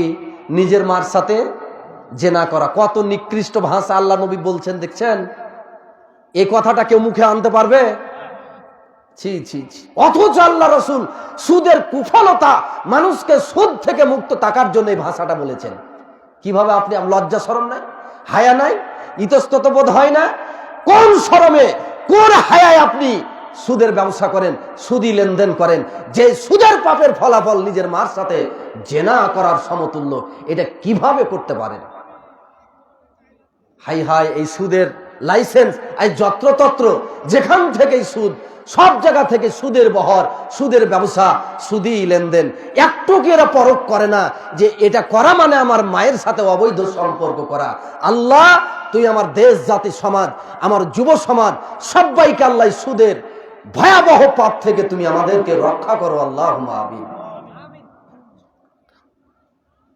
সুদ একটু বুঝতে হবে। সুদ কয় প্রকার? 2 প্রকার। সুদ কয় প্রকার? সুদ আন নাসিয়া, বাকিতে কম বেশ করে লেনদেন করা। সুদ রিবা আল ফাদাল, নগদে কম বেশ করে লেনদেন করা। বাকিতে কম বেশ লেনদেন মানে এই যে টাকা দিয়েছেন 5000 টাকা একজনকে, সুদে খাটাতে দিয়েছেন, ব্যবসা করতে না, সুদে খাটাতে দিয়েছেন। সুদে খাটিয়ে 1 বছর পর আপনাকে আর 5000 টাকা লাভ দিবে। একটা কথার কথা। এই যে বাকিতে 5000 টাকা দিয়ে কয় হাজার পেলেন? 10,000 টাকা পেলেন। এই যে বাকিতে 5000 টাকা আপনি সুদ খেলেন, মানে একটা সময় বেঁধে দেওয়া হয়েছে, এতদিন পর এই টাকাটা দেন বা আপনার এই চাউলটা দেন, এই ধানটা দেন, আবার আপনাকে ধান ফিরিয়ে দেওয়া হবে, আবার চাউল ফিরিয়ে দেওয়া হবে। এখন যদি 1 মণ দেন, 1 বছর পর 3 মণ ধান দেওয়া হবে আপনাকে। এটা বাকিতে সুদ। আর রিবাল ফদল, নগদে সুদ, নগদে কম বেশ লেনদেন করা। সেটা কিভাবে? সেটা সমজাতীয় জিনিস, টাকা দিয়ে টাকার কম বেশ লেনদেন করা, লবণ দিয়ে লবণ কম বেশ লেনদেন করা, সোনা দিয়ে সোনা কম বেশ লেনদেন করা, আপনার ধান দিয়ে ধান নগদে কম বেশ করে লেনদেন করা, গমের বিনিময়ে গম কম বেশ করে নগদে লেনদেন করা, খেজুরের বিনিময়ে খেজুর কম বেশ করে নগদে লেনদেন করা। আপনার ধান একটু কমা আর ওর ধান ভালো, তো বলতেছেন ভাই আমার ধান তো 700 টাকা মন আর আপনার ধান হলো 1000 টাকা মন, তো আপনি আমারটা 1.5 মণ নেন আর আপনারটা 1 মণ দেন। আপনার হিসাব অনুযায়ী ঠিকই আছে, ধান দাম অনুযায়ী ঠিক আছে, কিন্তু এটা নগদে সুদ হয়ে গেছে। কেন হয়েছে? ওই যে ধান দিয়ে ধান কম বেশ করেছেন, মানে সমজাতীয় জিনিস যদি কম বেশ করে লেনদেন করেন, হোক দুর্বল আর ভালো, তারপর এটা সুদ। এই কম বেশ করার কারণে এটা সুদ হয়ে গেছে। আপনারা নগদে কম বেশ লেনদেন সুদ হয়, এটা বুঝতে পারছেন? আপনার ময়লা টাকা 500 টাকা, আপনার ধারণাটা চলবে কি চলবে না? কেউ যদি 400 টাকা দেয় তো দিয়ে দিব, 500 টাকা নোট 400 টাকার বিনিময়ে দিয়েছেন, 100 টাকা তাকে সুদ খেতে দিয়েছেন। এই 100 টাকা সুদি লেনদেন হয়ে গেছে। কথা বুঝেন নাই? এক সাহাবী রাসূল সাল্লাল্লাহু আলাইহি ওয়াসাল্লামকে বলছেন, হে আল্লাহ রাসূল, এই যে আমার সুন্দর খুরমা খান, বলে তুমি এই সুন্দর খুরমা কোথায় পেলা? এই উঠাউঠি করছে এগুলা কে গো? বসেন, আপনারা চলে যাবেন, আমি যাব না? আমি আপনাদের এলাকায় বুঝি দাওয়াত খেতে এসেছি নাকি? থেকে যাব না? আমিও যাব, একসাথে যাব। এই জিনিসগুলি বুঝতে হবে। এই দিনের জ্ঞান যতক্ষণ মাথায় না আসবে আমল কিভাবে আসবে? আগে বুঝতে হবে, তারপরে তো আমলে আসবে। তো বলছিলাম কি, যে আল্লাহ রসুল বলছেন তুমি এত সুন্দর খুরমা খেজুর কোথায় পেলা? বলে কেন, ওই যে আমার দুর্বল খেজুর ছিল, আর আপনার অমুক সাহাবীর ভালো খেজুর, এটা তো আমার 2 কেজি দিয়েছি আর ওরে 1 কেজি নিয়েছি। তো আল্লাহ রসুল বললেন, আরে এটা তো নির্ভেজাল সুদ, এটা নির্ভেজাল সুদ। আরে খেজুর দিয়ে খেজুর কম বেশ করেছো, মানে তুমি 2 কেজি দিয়ে 1 কেজি নিয়েছো, এটা 1 কেজি তাকে সুদ দিয়েছো তুমি। তাহলে কি করতে হবে? তোমার দুর্বল খেজুর যদি না খেতে পারো আর ভালো খেজুর খাওয়ার ইচ্ছাই হয়, দুর্বল খেজুর আগে বাজারে গিয়ে বেচো, বিক্রি করো, বিক্রি করে যে টাকা পাবে ওই টাকা দিয়ে এবার ভালো খেজুর কিনে খাও, তাহলে আর সুদের কিছু থাকলো না। কমা ধানটা বিক্রি করেন, বিক্রি করে ভালো ধান টাকা দিয়ে কিনেন, কমা গমটা বেচে দেন, এরপরে টাকা দিয়ে ভালো গমটা কিনে খান, তাহলে সুদ হবে না। কিন্তু ভালো আর মন্দ মনে করে কম বেশ করে সমজাতীয় জিনিস যদি লেনদেন করেন, সেটা হবে সুদ। ওই যে তেল, লবণ, চাউল ধার করতে আসে না মায়েরা, এ মায়েরা আপনারা প্রতিবেশীর কাছে চাউল ধার করতে যান, তা আপনারা যে চাউল ধার করতে গেলেন, তো এই যে কাঠাতে মেপে করছেন, কাঠা তো অতি কম বেশ হতে পারে না? তো এই যে সুদ যে হয়ে যাবে, সুদ যে হয়ে যাবে, যদি 1 ছটাক টাকা বেশি দেন বা বেশি নেন, তো 1 ছটাক যে সুদ হয়ে যাবে। এই জন্য আনুমানিক না, আপনারা নির্দিষ্ট বাটখারাতে মেপে দিবেন, 1 কেজি দিবেন, 1 কেজি নিবেন। আপনি ভালো চাউল দেন আর মন্দ চাউল নেন, কোনো সমস্যা নাই। চাউল যাই দেন আর যাই নেন, সমান সমান দিবেন আর নিবেন। যদি কম বেশ হয়ে যায়, সুদ হয়ে যাবে। কথা বুঝলেন? অতএব সুদ এভাবে হয়, আর সুদের পাপ সাংঘাতিক পাপ, জঘন্য পাপ। এই পাপ থেকে বেরিয়ে আসতে হবে। বলছিলাম ওই লম্বা হাদিসটার কথা, যেরা সব এই ছিল সুদি, সুদি কারবার করত, সুদ খেত, এই কারণে রক্তের নদীর মধ্যে তাকে শাস্তি দেওয়া হচ্ছে, কিনারায় সে যেতে পারছে না। আর ওই যে গাছের নিচে এক বৃদ্ধ বসে আছে, ওটা হলো নবী ইব্রাহিম আলাইহিস সালাম। সুন্দর একটা বাগান, বাগানের মধ্যে সুন্দর একটা গাছ, গাছের গোড়ায় একজন বৃদ্ধ বসে আছে, মানে ওটা নবী ইব্রাহিম আলাইহিস সালাম। আর তার পাশে যত বালক বালিকারা খেলা করছে, এরা সব সমস্ত মানুষদের সন্তান সন্ততি, মোমেন পুরুষদের সন্তান সন্ততি। আর আগুন জ্বালাচ্ছে যে, এ হলো জাহান্নামের খাজিন মালিক নামক ফেরেশতা। আর এই যে গাছে উঠে যে জান্নাতে গেলেন, আপনি প্রথমে ঘরে গেলেন, এটা হলো সাধারণ মুমিনদের জান্নাত। এরপরে উন্নত মানের যে আরেকটা ঘরে গেলেন, এটা হলো শহীদদের জান্নাত। আর আমি হলাম জিব্রাইল, আর আমার সাথী হলেন মিকাইল, আর তুমি তা হইলা মুহাম্মদ সাল্লাল্লাহু আলাইহি ওয়াসাল্লাম। এই ছিল আজকের স্বপ্নের ব্যাখ্যা। এখন তুমি একটু ওপর দিকে তাকাও, ওপর দিকে তাকাতেই মেঘের মতো খণ্ড কিছু দেখতে পেলেন।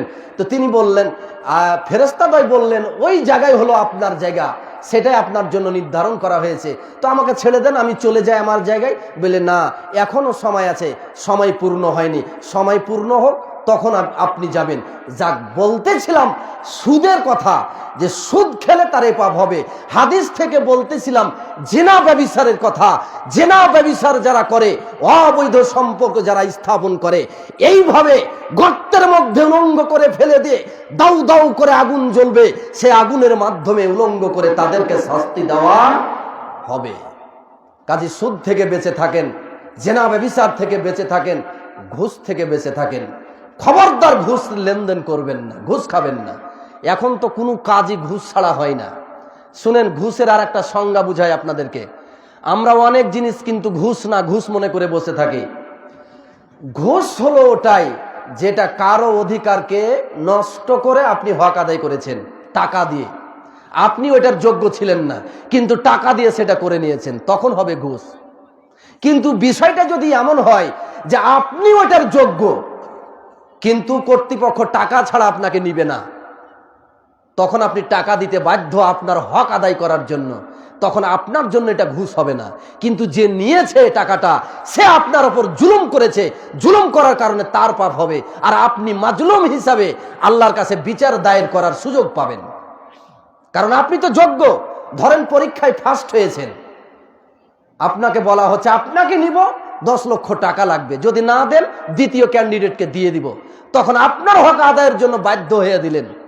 এটা আপনার জন্য ঘুষ নয়, কারণ আপনি বাধ্য, চাকরির দরকার, তাই আপনি দিতে বাধ্য হয়েছেন, হক আদায় করেছেন। কিন্তু যদি এমন হয় 2 হয়েছেন, 3 হয়েছেন, প্রথমকে দিবেন না তাই টাকা দিয়ে নিয়েছেন, এটার নাম ঘুষ। এটার নাম কি? এটার নাম ঘুষ। এখন ধরেন আপনার মাটি আপনার প্রতিবেশী দাবিয়ে নিচ্ছে, মাটি উদ্ধার করবেন না? এখন মাটি উদ্ধার করতে গিয়ে আপনি যদি কোর্টের আশ্রয় নেন তো ওখানে টাকা খরচ করতে হবে। টাকা খরচ না করলে নিজের মাটি উদ্ধার করতে পারবেন না।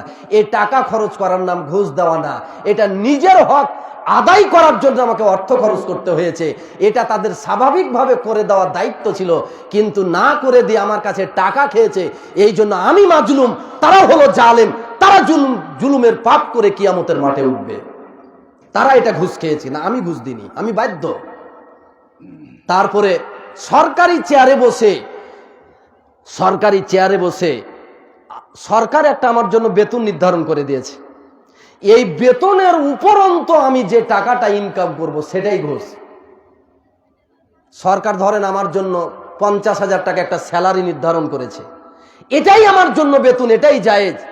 এখন এই চেয়ারে বসে কাজ করতে গিয়ে কলমের খোঁচা দিয়ে গরিবের কাছ থেকে, মানুষের কাছ থেকে আমরা লক্ষ লক্ষ টাকা ইনকাম করতেছি।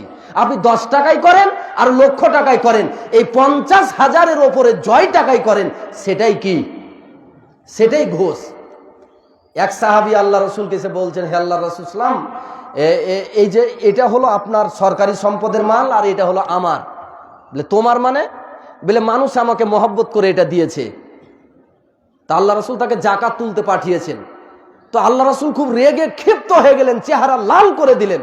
তিনি মেম্বারে দাঁড়িয়ে খুতবা দিতে লাগলেন, বলতে লাগলেন, লোকেরা বলছে যেটা আমাকে মানুষ মহব্বত করে দিয়েছে আর এটাও হলো সরকারি মাল, তো তারা তার বাপমার বাড়িতে বসে থাকুক, এরপরে দেখুক মহব্বত করে তাদের বাড়িতে কয়জন দিয়ে যায়। বাড়িতে থাক না, তারপরে দেখা যাবে কে মহব্বত করে দিয়ে যায়। সরকারি কাজ করতে গিয়ে দিয়েছে আর বলতেছে যে মহব্বত করে।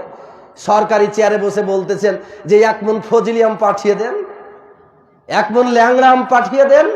কেন আপনার জন্য আম পাঠাতে হবে? এই আম আপনার জন্য ঘুষ, কারণ সরকারি একটা বেতন আছে, এই বেতনের উপরে আম খেয়েছেন আপনি, 1 টাকাও খাওয়ার কোনো সুযোগ নেই, বিনা পয়সাতে আপনাকে কাজ করতে হবে। জাতি যদি এই হাদিস বুঝতো, এই হাদিসের মূল্যায়ন করত, এই হাদিসের সদ্ব্যবহার করত, আমল করত, তাহলে এই জাতিকে এই পোড়া কপালে জাতি, ধ্বংসপ্রাপ্ত জাতি হয়ে থাকতো নাকি? এই জাতি সোনার জাতিতে পরিণত হয়ে যেত, সোনার বাংলায় পরিণত হতো। আমাদের এখন শুধু মুখে সোনার বাংলা, আমার সোনার বাংলা আমি তোমায় ভালোবাসি, সারা জীবন সোনার বাংলা তোমায় ভালোবাসি, আর গান গাওয়া শেষ, ছাত্র জীবন শেষ, চাকরিতে যেই শুধু দুর্নীতি আর দুর্নীতি। কিসের তুমি সোনার বাংলা ভালোবাসো? এগুলো মুনাফিকি, এগুলি প্রতারণা, দেশের সাথে, জাতির সাথে, সমাজের সাথে, মানুষের সাথে এগুলি প্রতারণা। সারা জীবন সোনার বাংলা আর সরকারি যায় দুর্নীতি আর দুর্নীতি। কিসের সোনার বাংলা এগুলি? এগুলি মানুষের সাথে শুধু প্রতারণা করেছেন। তো জাতি যদি হাদিস বুঝতো, সত্যিকার অর্থে সোনার বাংলাকে সেভাবে ভালোবাসতো, তাই বাংলা সোনার বাংলাই হতো।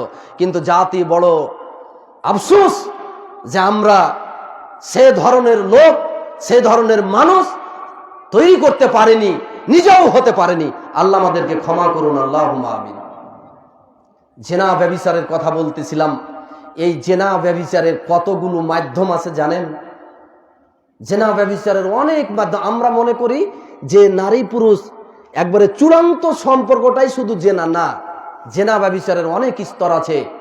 সহিহ মুসলিমের হাদিস, মেসকাতে কিতাবুল ইমানে 86 নম্বর হাদিস হিসাবে আসছে, আবু হুরায়রা রাদিয়াল্লাহু তাআলা আনহু থেকে বর্ণিত। তিনি বলছেন যে আল্লাহর নবী বলেছেন, প্রত্যেকটা আদম সন্তানের জন্য জেনার একটা অংশ লিখে দেওয়া হয়েছে, সেটা সে মুখোমুখি হবেই। চোখের জেনা আছে। চোখের জেনা কি? 2 চোখের জেনা, চোখ দিয়ে দেখা, ইচ্ছা ছাড়াই, কোনো কারণ ছাড়াই উনি নারী এটা বুঝার পরও আবার তার দিকে তাকিয়ে দেখেছেন, আর অজান্তে হঠাৎ করে চোখ পড়েছে, ওটা মাপ। তবে এর মানে এই নাই যে একবার যেহেতু পাবো একবারে জনমের মতো দেখব, এটাও কিন্তু না। হঠাৎ চোখ পড়েছে, চোখ টেনে নিবেন, এটা মাপ। এখন যদি ইচ্ছা করে আবার তাকান যে কেউটা গো ভালোই লাগলো দেখতে, একটু ভালো করে দেখি। কিসের জেনা এটা? চোখের জেনা। আল্লাহর নবী বলছেন, কানের জেনা, কান দিয়ে শোনা, খারাপ কথা শোনা, জেনা ব্যভিচারের কথা শোনা, এটা হলো কানের জেনা। মুখের জেনা, মুখ দিয়ে জেনা ব্যভিচারের কথা বলা, অবৈধ সম্পর্কের কথা বলা, হাতের জেনা হাত দিয়ে ধরা, পায়ের জেনা পা দিয়ে হেঁটে যাওয়া, অন্তরের জেনা অন্তর দিয়ে পরিকল্পনা করা, অন্তর দিয়ে আকাঙ্ক্ষা করা, শুয়ে শুয়ে চোখ বন্ধ করে বলতেছে, হিসাব নিকাশ মিলাতেছে, যোগ বিয়োগ করে যদি উমুককে পাই তো খুব ভালো হয়। চোখ বন্ধ করে হিসাব মিলাচ্ছে। কিসের জেনা চলছে? অন্তরের জেনা চলতেছে। তাহলে জেনার ভাগ দেখতেছেন। আর ওয়ায়ু সাদ্দেকু দালিকাল ফারদু ওয়ায়ু কাদ্দিবহু, আর লজ্জা স্থান এই জেনার চূড়ান্ত রূপকে সত্য করে, না হয় মিথ্যা করে। এই সব কিছু জেনা, চোখের জেনা, মুখের জেনা, কানের জেনা, হাতের জেনা, পায়ের জেনা, অন্তরের জেনা, জেনার অভাব নাই। কিন্তু এটাকে বাস্তবে এবং চূড়ান্ত রূপ দেয় কিসের মাধ্যমে? লজ্জা স্থানের মাধ্যমে।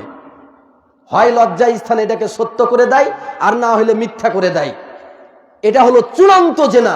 কিন্তু জেনার আগেও বলি অনেক ভাগ আছে। এই যে অঙ্গ প্রত্যঙ্গ, এই চোখ, কান, মুখ, এগুলি নিয়ন্ত্রণ করতে হবে না? এগুলি নিয়ন্ত্রণ করার দরকার আছে না? আল্লাহ বলছেন সূরা বানী ইসরাইল 36 নম্বর আয়াত, ইন্নাস সামআ ওয়াল বাসারা ওয়াল ফুয়াদা কুল্লু উলাইকা কানা আনহু মাসউলা। নিশ্চয় চোখ, কান, অন্তঃকরণ এর সব কিছু কাল কিয়ামতের মাঠে আল্লাহ রাব্বুল আলামিনের কাছে জিজ্ঞাসিত হবে।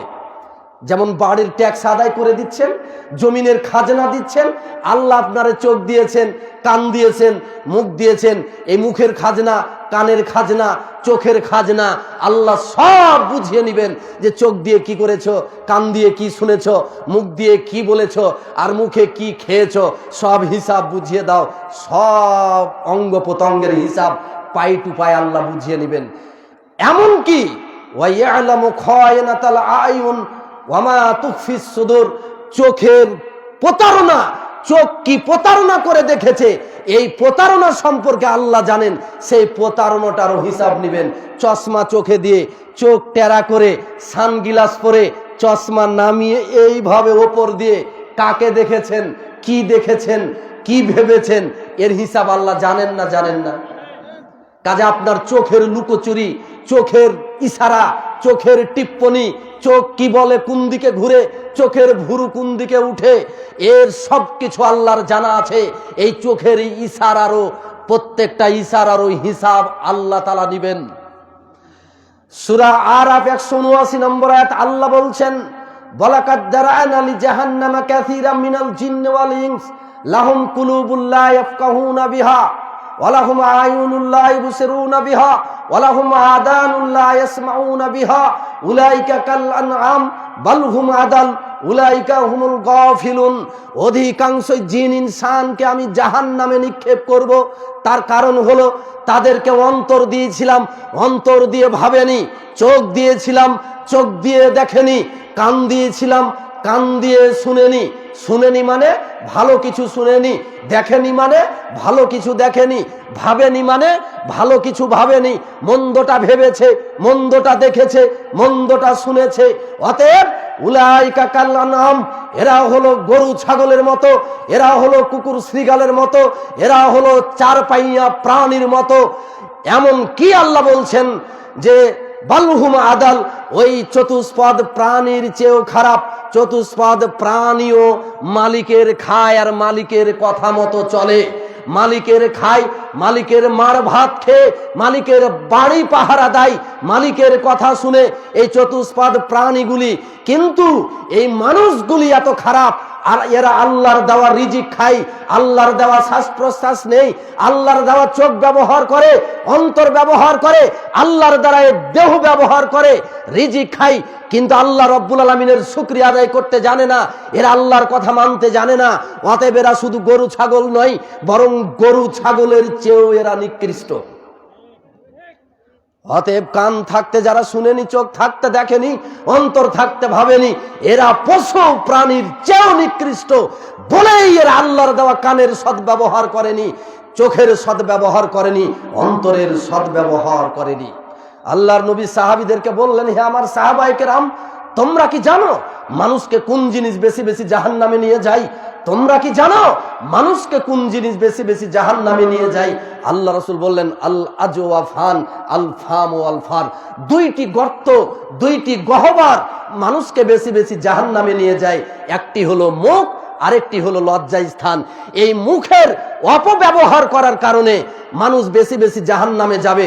লজ্জা স্থানকে কন্ট্রোল না করতে পারার কারণে নারী পুরুষ দিয়ে আপনার ক্ষুধা মিটানোর সুযোগ যখন হয়নি, তখন নিজেকে নিবৃত্ত করতে না পেরে আপনি গোপন টয়লেটে গিয়ে অনেক কুকর্ম করেছেন, অন্যায় করেছেন, যেটা আপনার কোনো বন্ধু না জানুক, দুনিয়ার কোনো মানুষ না জানুক, কে জানে? আল্লাহ আপনার গোপন তথ্য সব জানে। এই জন্য নবী বলেছেন মানুষকে বেশি বেশি জাহান্নামে যেতে হবে দুইটি গর্তের কারণে, এক মুখ, আরেক হলো লজ্জা স্থান। অন্যত্র রাসূল বলেছেন মানুষ যদি দুইটি অঙ্গ প্রত্যঙ্গকে হেফাজত করার জিম্মাদার নেই, আল্লাহর নবী বলেন মাইয়াদ মানুলি মা বাইনা লাহইয়াইহি ওয়া মা বাইনা রিজলাইহি আজমান লাহুল জান্নাহ। কোন ব্যক্তি যদি আমাকে এই গ্যারান্টি দেয় যে আমি দুইটি অঙ্গ প্রত্যঙ্গকে হেফাজত করব, রক্ষা করে রাখবো, এর ক্ষতি হতে দিব না, এটার আমি জিম্মাদার নিয়ে নিলাম, তাহলে আমি মুহাম্মদ সাল্লাল্লাহু আলাইহি ওয়াসাল্লাম তাকে জান্নাতে নিয়ে যাওয়ার জিম্মাদার নিলাম। সেটা হলো কি? মুখ আর লজ্জা স্থান। মুখকে যদি কেউ কন্ট্রোলে রাখতে পারে, লজ্জা স্থানকে কন্ট্রোলে রাখতে পারে, আমি মুহাম্মদ কথা দিলাম তাকে নিয়ে আমি জান্নাতে চলে যাব। তাই আল্লাহর নবী বলেন মান কানা ইউমিনু বিল্লাহি ওয়াল ইয়াউমিল আখির ফালিয়াকুল খাইরান আও লিয়াসমুত। যে ব্যক্তি আল্লাহর উপর ঈমান আনে, আখিরাতের উপর ঈমান আনে, তার উচিত হলো ভালো ভালো কথা বলা। কথা বলার সুযোগ আসলেই ভালো কথা বলবে, কোরআন সুন্নাহর কথা বলবে, বিচারের কথা বলবে, নীতির কথা বলবে। বিচারের কথা যদি সুযোগ না থাকে, নীতির কথা বলার যদি সুযোগ না থাকে, ভালো কথা বলার যদি সুযোগ না থাকে, তাহলে তার কাজ হলো লি ইয়াসমুত, যেন চুপ করে বসে থাকে। চুপ করে বসে থাকাটাও তার জন্য কল্যাণকর। এরপরও আমি তাকে জান্নাতে নিয়ে যাব। কিন্তু কথা যদি বলে ভালো বলতে হবে, যদি খারাপ কথা বলে তাহলেই তাকে কোথায় নিয়ে যাবে? জাহান্নামে নিয়ে যাবে। অতএব সাবধান, এই লজ্জা স্থান, এই মুখ, এই কান, এই চোখ, অন্তর, এই সব কিছুর অপব্যবহারের পরিণাম জাহান্নাম। আর এগুলির সুন্দর ব্যবহার, এগুলির নিয়ন্ত্রণ, এগুলির হেফাজত করার পরিণামই হলো জান্নাত। আল্লাহর রাসূল আমাদেরকে জান্নাতে নিয়ে যাওয়ার ওয়াদা করেছেন। কিন্তু এই জেনা, ব্যভিচার ও অবৈধ সম্পর্কের ভবিষ্যৎবাণী নবী করেছেন এগুলি বেড়ে যাবে, এগুলি বেশি হয়ে যাবে, এগুলি বেড়ে যাবে, এগুলি বেশি হয়ে যাবে। কি বেশি হয়ে যাবে? শিক্ষা উঠে যাবে, মূর্খতা বেড়ে যাবে, জেনা ব্যভিচার বেড়ে যাবে, মদ পান বেড়ে যাবে, নারীর সংখ্যা বেশি হয়ে যাবে। নারী বেশি হয়ে যায়নি? পুরুষ জালসার মাঠে যত, নারী কি কম না বেশি? সব জায়গায় বেশি। নারী এখন অফিস আদালতে এত, হয় পুরুষকে মাটির নিচে যেতে হবে, আর নাহলে অফিস ছেড়ে ঘরের কোনায় বসে থাকতে হবে। ওদের তাহিসে এখন অফিসে থাকাই যায় না। সব জায়গায় নারী, রাস্তাতে নারী, অফিসে নারী, ঘাটে নারী, বাজারে নারী, কলকারখানায় নারী, সব জায়গায় নারী, নারী আর নারী। নারী দিয়ে এখন সমাজ পরিপূর্ণ। পুরুষ কমে গেছে, নারী বেশি হয়েছে। এটাই নবী বলেছেন কিয়ামতের আলামত হিসাবে নারীর সংখ্যা বেড়ে যাবে, পুরুষের সংখ্যা কমে যাবে, জেনা ব্যভিচার বেড়ে যাবে, আপনার মদ পান বেড়ে যাবে।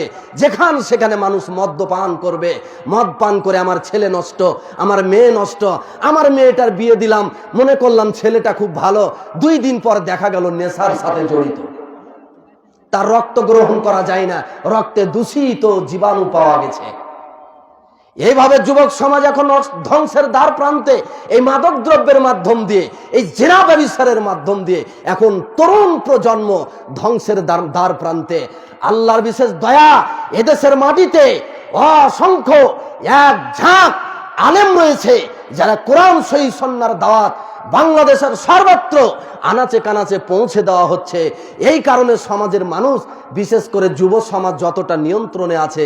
নইলে দেশের যা অবস্থা, দেশের শাসকদের যা অবস্থা, তাতে যে কোনো সময় আলেম ওলামারা যদি সমাজে না থাকতো, তাহলে দেশ এতদিন ধ্বংসের আস্তাকুড়ে নিক্ষিপ্ত হতো। দেশ এতদিন ধ্বংস হতো, জাহান্নামের দ্বার প্রান্তে চলে যেত।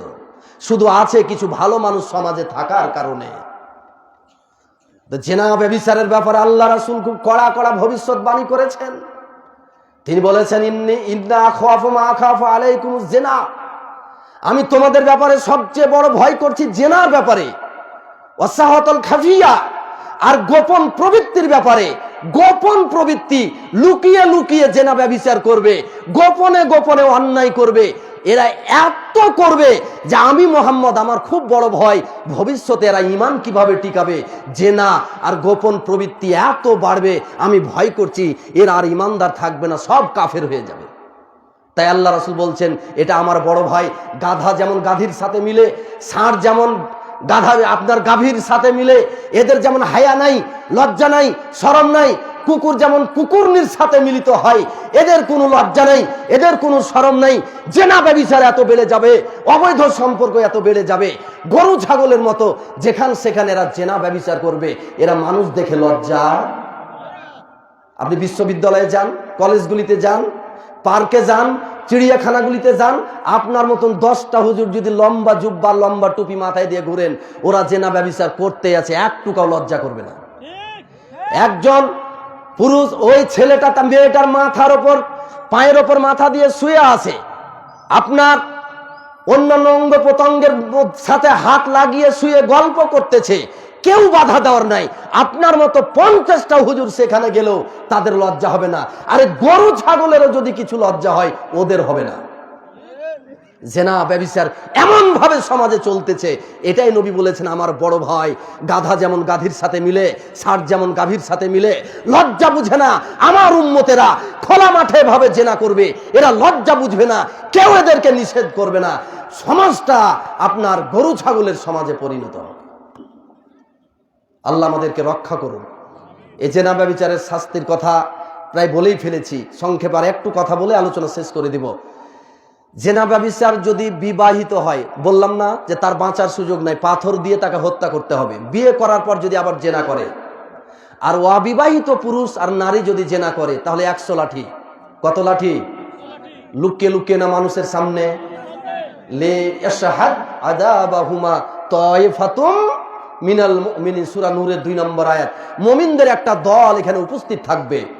100 লাঠি জোরে জোরে মারতে হবে না, দয়া করে মারতে হবে, জোরে জোরে। আমাদের সমাজের মরলাকে বিচার করতে দেখেছি, 10টা লাঠি এক জায়গাতে করেছে, 10টা লাঠি এক জায়গাতে করে এভাবে মেরেছে 10 বার, 10 10 100, 100 লাঠি হয়ে গেছে। আপনাকে কে বলেছে বিচার করতে? আপনি কি বিচারক? কেন গেছেন আপনি বিচার করতে? যেটা করার ক্ষমতা নাই, শরীয়তের সাথে তামাশা করার সুযোগ জায়গা পাননি। 100 লাঠি জোরে জোরে মারতে হবে। এটাই অবিবাহিত ব্যভিচারীর শাস্তি, সে নারী হোক আর পুরুষ হোক। শুধু পুরুষটাকে সমাজে দোষী করা হয় আর নারীটাকে ফেরেশতা ভাবা হয়। অথচ আল্লাহ বলছেন আজ জানিয়াত জানি, জেনাকারিনী জেনাকার, মানে জেনা ব্যভিচারের ব্যাপারে দায়ী কে? মেয়ে আগে দায়ী, পুরুষ পরে। মেয়ে যদি জাগা করে না দেয়, পুরুষ জীবনে জাগা।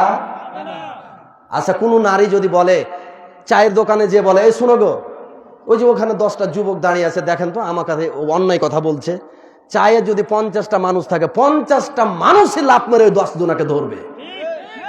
কারণ সমাজ মহিলার দিকে সবাই, কারণ মহিলা দুর্বল, সবাই মহিলার দিকে। আচ্ছা, ও বললো না কেন? ওর বাবাকে বললো না, গ্রামের মানুষকে বললো না, কারো বললো না, আবার মুচকি হাসছে। ওকে যে বলছে তো খুব মজা লাগছে, তো ওর পিছে যুবক ঘুরবে না তো কার পিছে ঘুরবে? এই জন্য আল্লাহ বলছেন আর জানিয়াত জানি, জেনাকারিনী জেনাকার। জেনা ব্যভিচারের ব্যাপারে মহিলা দায়ী। মহিলা যদি সুযোগ করে না দেয়, তাহলে পুরুষরা সুযোগ পাবে না। 100 লাঠি আর 1 বছরের জন্য তাড়িয়ে দিতে হবে। 1 বছর তুই মুখ দেখাবি না, চলে যা। 1 বছর পর আসুক, পরিবেশ ঠান্ডা হয়ে যাক। 100 লাঠি মারতে মারতে যদি মারা যায় তো মারাই যাক। এটা হলো শাস্তি। কিসের শাস্তি? জেনা ব্যভিচারের শাস্তি। জেনা ব্যভিচার থেকে যদি বাঁচতে পারেন, জেনা ব্যভিচার থেকে যদি বাঁচতে পারেন সমাজের মানুষ, আমার মা বোনেরা খেয়াল করেন, জেনা ব্যভিচার অবৈধ সম্পর্ক থেকে যদি বাঁচতে পারেন, তাহলে 2টা বড় বড় লাভ আছে। একটা লাভ হলো আরশের মাঠে ছায়া পাবেন, যেই দিন আল্লাহর ছায়া ছাড়া কোনো ছায়া থাকবে না। 7 শ্রেণীর লোককে ছায়া দেওয়া হবে। তন্মধ্যে এক শ্রেণীর হলো যে কোনো মহিলা যদি কোনো যুবক ছেলেকে ডাকে, আসো আমার সাথে জেনা করো, আর যুবক যদি বলতে পারে না আমি এটা করতে পারি না, ফাইন্নি আখাফুল্লাহ, কারণ আমি আল্লাহকে ভয় করি, তাহলে আল্লাহ তাআলা ওই যুবককে আরশের ছায়া দান করে দিবেন, যেই দিন আল্লাহর ছায়া ছাড়া আশ্রয়ের কোনো জায়গা নেই। তাহলে প্রথম লাভ হলো যুবক যুবতী যদি জেনা ব্যভিচার থেকে, অবৈধ সম্পর্ক থেকে বাঁচতে পারেন, কি পাবেন? আরশের ছায়া পাবেন। 2 নম্বরে যদি জেনা ব্যভিচার থেকে বাঁচতে পারেন, যে কোনো বিপদে আপনি পড়েন, এই বিপদের দোয়া আল্লাহ কি করবেন? কবুল করে নেবেন। যে বিপদই পড়েন, জেনা ব্যভিচার করেননি, বেঁচে আছেন, দোয়া করবেন, আল্লাহ কবুল করে নেবেন। ওই যে 3 ব্যক্তি গর্তের মধ্যে ঢুকেছিল, পাথর চাপা পড়েছিল, তো বললো যে এখন বের হওয়ার পথ নাই, তো কে কি ভালো কাম করেছিস সেটা বলে দোয়া কর। তো দ্বিতীয় জন বলেছিল আমার চাচাতো বোন ছিল, জেনা করতে চেয়েছিলাম কিন্তু জেনা করার শেষ পর্যন্ত আমি জেনা করিনি, আল্লাহকে ভয় করে উঠে চলে এসেছিলাম, আল্লাহ সেটা যদি আমি নেকি করে থাকি তোমার সন্তুষ্টির জন্য আমাকে মাফ করে দাও। পাথরের একটা অংশ ছুটে পড়ে যাবে, তাকে উদ্ধার করা হবে, সুবহানাল্লাহ। তাহলে জেনা ব্যভিচার থেকে যারা বাঁচবে, 2টা উপকারের কথা মাথায় রাখেন। 1, আরশের ছায়া পাবেন। 2, যে কোনো দোয়া বিপদে পড়ে আল্লাহর কাছে করবেন, আল্লাহ কবুল করে নেবেন। আল্লাহুম্মা আমিন। আল্লাহ তুমি আমাদের এই দেশ, জাতি, সমাজকে জেনা ব্যভিচারের, অবৈধ সম্পর্কের, কুফলতা সম্পর্কে জ্ঞান দান করো। এর অশ্লীলতা, বেহায়াপনা থেকে জাতিকে তুমি রক্ষা করো রব্বুল আলামিন। এর থেকে তুমি আমাদের হেফাজতে রেখে আমাদের ঈমানকে তুমি পবিত্র রাখো রব্বুল আলামিন। তুমি আমাদেরকে এর থেকে পবিত্র রেখে কিয়ামতের মাঠে আরশের ছায়ার ব্যবস্থা করে দিও আল্লাহ। এর থেকে হেফাজত রেখে যে কোনো বালা মুসিবতে তোমাকে ডাকলে আল্লাহ তুমি আমাদের ডাকে যেন সাড়া দাও, এই তৌফিক তুমি আমাদের জন্য নির্ধারণ করে দিও। সুবহানা রাব্বিকা রাব্বিল ইজ্জাতি আম্মা ইয়াসিফুন ওয়া সালামুন আলাল মুরসালিন আলহামদুলিল্লাহি রাব্বিল আলামিন।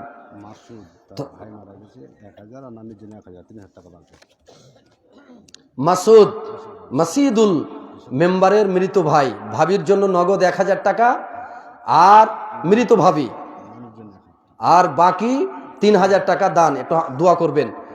আর মোহাম্মদ মাসিদুল মেম্বারের মৃত নানা নানি, এর জন্য নগদ 1000 টাকা দান করেছেন।